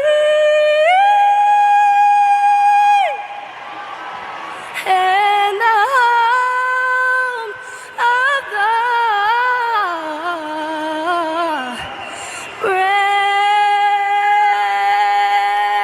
brave. Thank you, Mom. What the fuck was that? So What the hell? Sound like somebody choking a damn cat. my thing with this is Anybody want to answer why she's holding the mic like this, like she's trying to suck a dick? maybe she wants a position with the damn police department with your girl up there. I don't know. But Gordon Sin, come on in, baby. She was also stumbling around like she was drunk or something. What the hell was the stumbling around, going back and forth? She had to like hear that? the word. She had to hear the words in her mic because she didn't know them. In my She near didn't know 50 him, yeah. years of life, in my almost 50 years of life, I've never heard a rendition of the national anthem where in the middle of it, it just pauses and says, "Oh, I'm fucking up." Yeah, I mean, Right. Right. Yeah. I think she gives Roseanne Barr a run for her money. No, Oh my no. God. Carl Lewis. If you ever want to botch national anthem, watch the Carl Lewis tape. Oh, God. That's the greatest botch in the history of national anthem botch. Did Christina Man. Aguilera forget the words at a Lakers game in the NBA Finals one time or something, if I don't remember? Yeah, I think so. I don't Oh know, my but I'm going to get back to God. Carl Lewis. Carl Lewis thought he was Marvin Gaye that night. That's what killing was. He really thought he knew the words, and he didn't. And he tried to put it, oh, say. Oh, shit. And then he goes, oh, shit. Is this true that she was able to sing because she's Chris Brown is her ex or what? Oh my God! If that's true, she got some problems. That's how many fucks I give. I mean, oh my God! Why the hell was she wearing that big ass lion mane, knowing that she was smelling like, man, I know that smelled like a safari out there in the damn savannah somewhere. Why her hands so big? She look like a goddamn NBA player. Why the hell that bitch? You know she looked like a probably a man. She was probably a man at some point before she switched over. Yeah. Oh man! I don't know what the fuck she was. The crowd was booing. I mean, like they were. That Right. was horrible. That was horrible. That was some ass water on for your ass. That was some Tubi shit. Did you hear the announcer and the color commentator goes, "I gotta get up and leave. This is horrible. This is horrible." I mean, how disrespectful to the fighters. I listen, whether it was a blowout or not, the two fighters, that's what disrespect you have for the fighters on that card, honestly, that you don't have they'd anybody. Have been better off playing a tape. They'd have been better off playing Whitney Houston tape of the national. You know, they'd have been better off doing that. Yes. You know what? I have to say something. I have to retract my idiot of the week. For Kangaroo Black, but it'll be well worth the one that I have in the replacement for it. If you could please roll the tape of the Orlando Brown and Ray J fight. Oh God, yeah. Those are my two, not idiots of the week. Those are my jackasses of the year. Yeah, I was gonna say that they'd be front and center for the year. If you could please roll that dumbass foot. Matter of fact. Yeah. Look at this shit here. Yeah. Look at it. I don't have it, but oh my God. Yeah. That's Here's my hilarious. question though. I got a question though. Yeah, I thought Ray J was near death. Wasn't he like? Yeah, he had was. like three months to live or some shit like Yeah. that. And he done got his ass whipped in the last two damn fights. I mean, Yeah. like It wasn't even close, die? man. It wasn't even Let's close, see. dog. Oh my God. This is Yeah, that was hilarious. I saw the replay. That Ray J Orlando Brown fight was hilarious. Larry, speaking of which, I was thinking about you last week, watching Omar Epps on the Hall of Fame game. Mr. Mike Tomlin, he's gonna make Oh, it that a son of a bitch. He's gonna make it. He will never go back to coaching. He'll stay at TV forever. He'll fuck that up too, just like he did coaching, man. Well, don't worry. Oh my God. That and, is just... and the thing that pisses me off is not now, and I know we about to get out of here, but damn the Steelers, man, they're about to screw up. They're pissing me off already after one damn preseason game because and I'm not, preseason is never nothing to go off of. But Drew Allard really needs to be the guy that you work with. I'm not saying he's going to be great. I'm not saying he's going to be the anointed starter or nothing like that, the next man. But he gave you the most upside in the preseason game. And if I'm the coach, staff, this is who I'm working with because the offense actually looked good when he was in the game. But what's going to happen? You're going to roll with that dumbass Aaron Rodgers who's on a damn freaking retirement tour. And it's a retirement tour. This is just terrible, man. This is just shit show, man. And don't worry, they're not going to work. They'll work with him. They'll work with Aller. But here's what's the deal: they're waiting for Baker Mayfield to leave Tampa so he can come up there and be the starting quarterback. Oh man, Ray J called for a timeout in the middle of the fight. I mean, are you kidding me right now? So he can stick it to Cleveland. So he can stick it to Cleveland. This is terrible.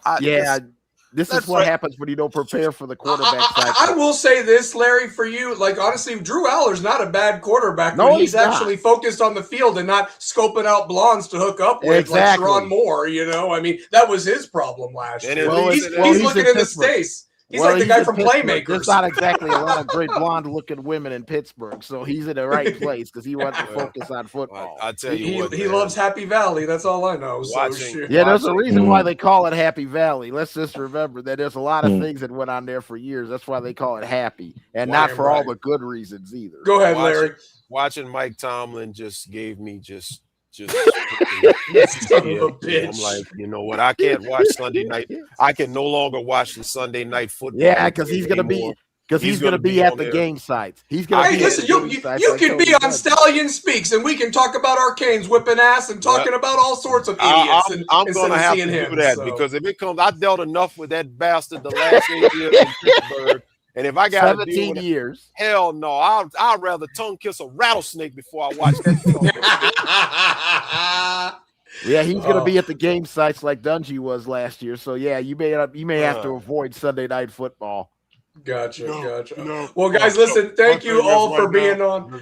Listen, thank you for being on. And listen to Big Game Carry, to Coach, Chris Kane, Larry Frank, you're always welcome. Sunday night's the panel. Guests that came on, everybody that participated in the chat. We are going till hopefully the end of January, where we're getting 6 and 26. Guys, I'll let everybody just speak your piece one last time before we get the hell up out of here for a great show tonight. And you talk Friday night, Larry. I want you to plug it before you go. But Shane, I'll start with you, then Chris Kane, Big Game Carry. Larry, I'll let you close us out, baby. Hey, I'm just glad you let me jump on here tonight. I missed y'all. Always. I missed you too, obviously, Shane. Glad to football's see my you, man. top priority right now. Yes, sir. Busy every night, but it's good to get on here and talk some shit and talk sports all the time. Always, brother. You're always welcome. Always welcome. So, yeah, for sure. Chris Kane, final words? 2 weeks away, gentlemen. Yep. The ass whipping begins. Y'all already know what it is. It's at the bottom of my picture. From the womb to the tomb. It's all about the you. Damn right. Let's get it going. Right. Christmas trees, your ass is on the clock. Jingle bells, motherfucker. Let's get it. Damn right. Larry, the floor is yours. Or Kerry, real quick, and then Larry. Hey, thank you, Stallion. Guys, had a great time tonight. Great time. Fantastic time. Catch my show Wednesday night, 6:30, man. We're going to talk about preseason NFL. We're going to talk about the quarterback battles in college football and probably a few laughs. I want to talk about a guy in the Big Ten. I want to talk about our favorite former quarterback, Nico Leave-It. There's going to be an interesting story coming on him that I'm going to relay from Big Ten media days. It was really funny. I got a kick out of it. I'll explain more Wednesday night. But join me Wednesday night, 6:30. It's going to be a lot of fun. Always is. Stallion, I had a blast. Larry, good You're to always see you. Welcome. Chris, good to see you, man. Shane, get that beard a little bit thicker. I want to get out there and watch you coach, man. Get out there and watch it, brother. Get after their asses. So yeah, I'll be out there Thursday night against Farragut at Carnes. So. Oh nice. Man, Larry Frank, the floor is yours, my man. Yeah, man. Always fun to be on here, man. When I get time. one thing I gotta say, man. Well, Friday night you talk. Topic will be if Mario never wins a national championship, was his tenure at Miami successful? We're going to be looking. That's going to be a real spicy conversation because you know how that goes. So yeah, we're gonna dig into it once again. Shouts out to AO. AO. Yeah, it's gonna be fire. That's gonna be fire. We gotta talk about it. We gotta talk about it. So we're at a certain. I'm gonna be at work too. Damn. Oh man. Catch the replay. Catch the replay. Man, hell no. Fuck that job. I gotta get on the show. The ragged ass bags will be there. Yeah, man. So yeah, we got that coming out. Obviously, like I said earlier, man, AO is now permanently joining us on the platform. He's officially with us. Formerly with that other network with the Cuban R. Kelly, but we'll leave that where it is. And when that's all said and done, you know, he's freeze with us. And last thing I want to say, man, I want to thank everybody that's here right now that rocks with us over there at UTalk. We did some channel analytics, and in the algorithm, UTalk is the number 3 rated podcast in the Miami Hurricane space algorithm-wise. I went ChatGPT and looked up some stuff, and it came out that UTalk is number 2 for all Miami Hurricane podcasts, only behind Locked On Canes. So we're happy about that because Locked On is part of a national network, and they do many podcasts, multiple podcasts a day, a week, and all of that. We only go as much as we can, being that D and myself, we work.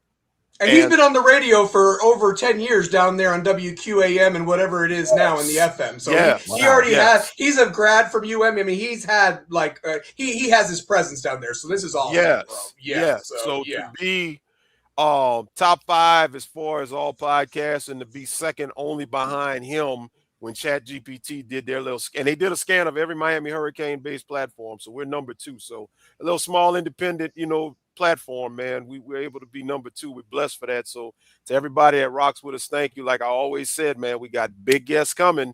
That first one that's coming in a few weeks, the promo's going to drop. When it drops, y'all going to have to get a membership to get it. So if you don't have I know Stallion, you got yours. Chris, you got yours. So if you already know it. Now, you already know, baby. Ask these guys over here that have one. If you're watching now, you're going to have to get a membership to access this because like D said, like I say, man, it's just too much stuff we done gave over the years, and now it's time to start, getting back for what we give. Damn right. Yep. Big things are on the horizon. So yes, sir. But appreciate y'all.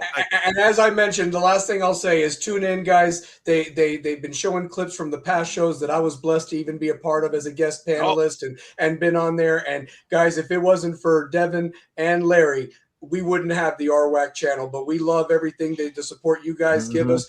Roll with our shows. We got more content coming out. Shane's going to get his show started, Coach's Corner. We got a lot of content. If you love football, this is the time of year to rock with UTalk as well as the RWAC channel, baby. So we thank you. Please hit that like and subscribe button if you haven't done it because it helps our algorithms as well. And like I said, I can't thank you guys enough. Everybody be blessed. Take care of each other, love one another, appreciate who you got in your life right now because tomorrow's not guaranteed. And remember this, guys, don't ever keep your mouth shut. Be sure to live life, walk like a man, women as well, and speak your peace. Stallion and the crew out, baby. Go Canes. Have a great week. Love y'all. Yes, sir. I'm the Stallion speaking loud, no chains. From the heat of Miami where we play no games. Boxing gloves down, but my mouth still swings. Trash talk sharp like a scorpion stings. Stallion speaks. Yeah, the truth don't hide. Unfiltered raw on your late night guy.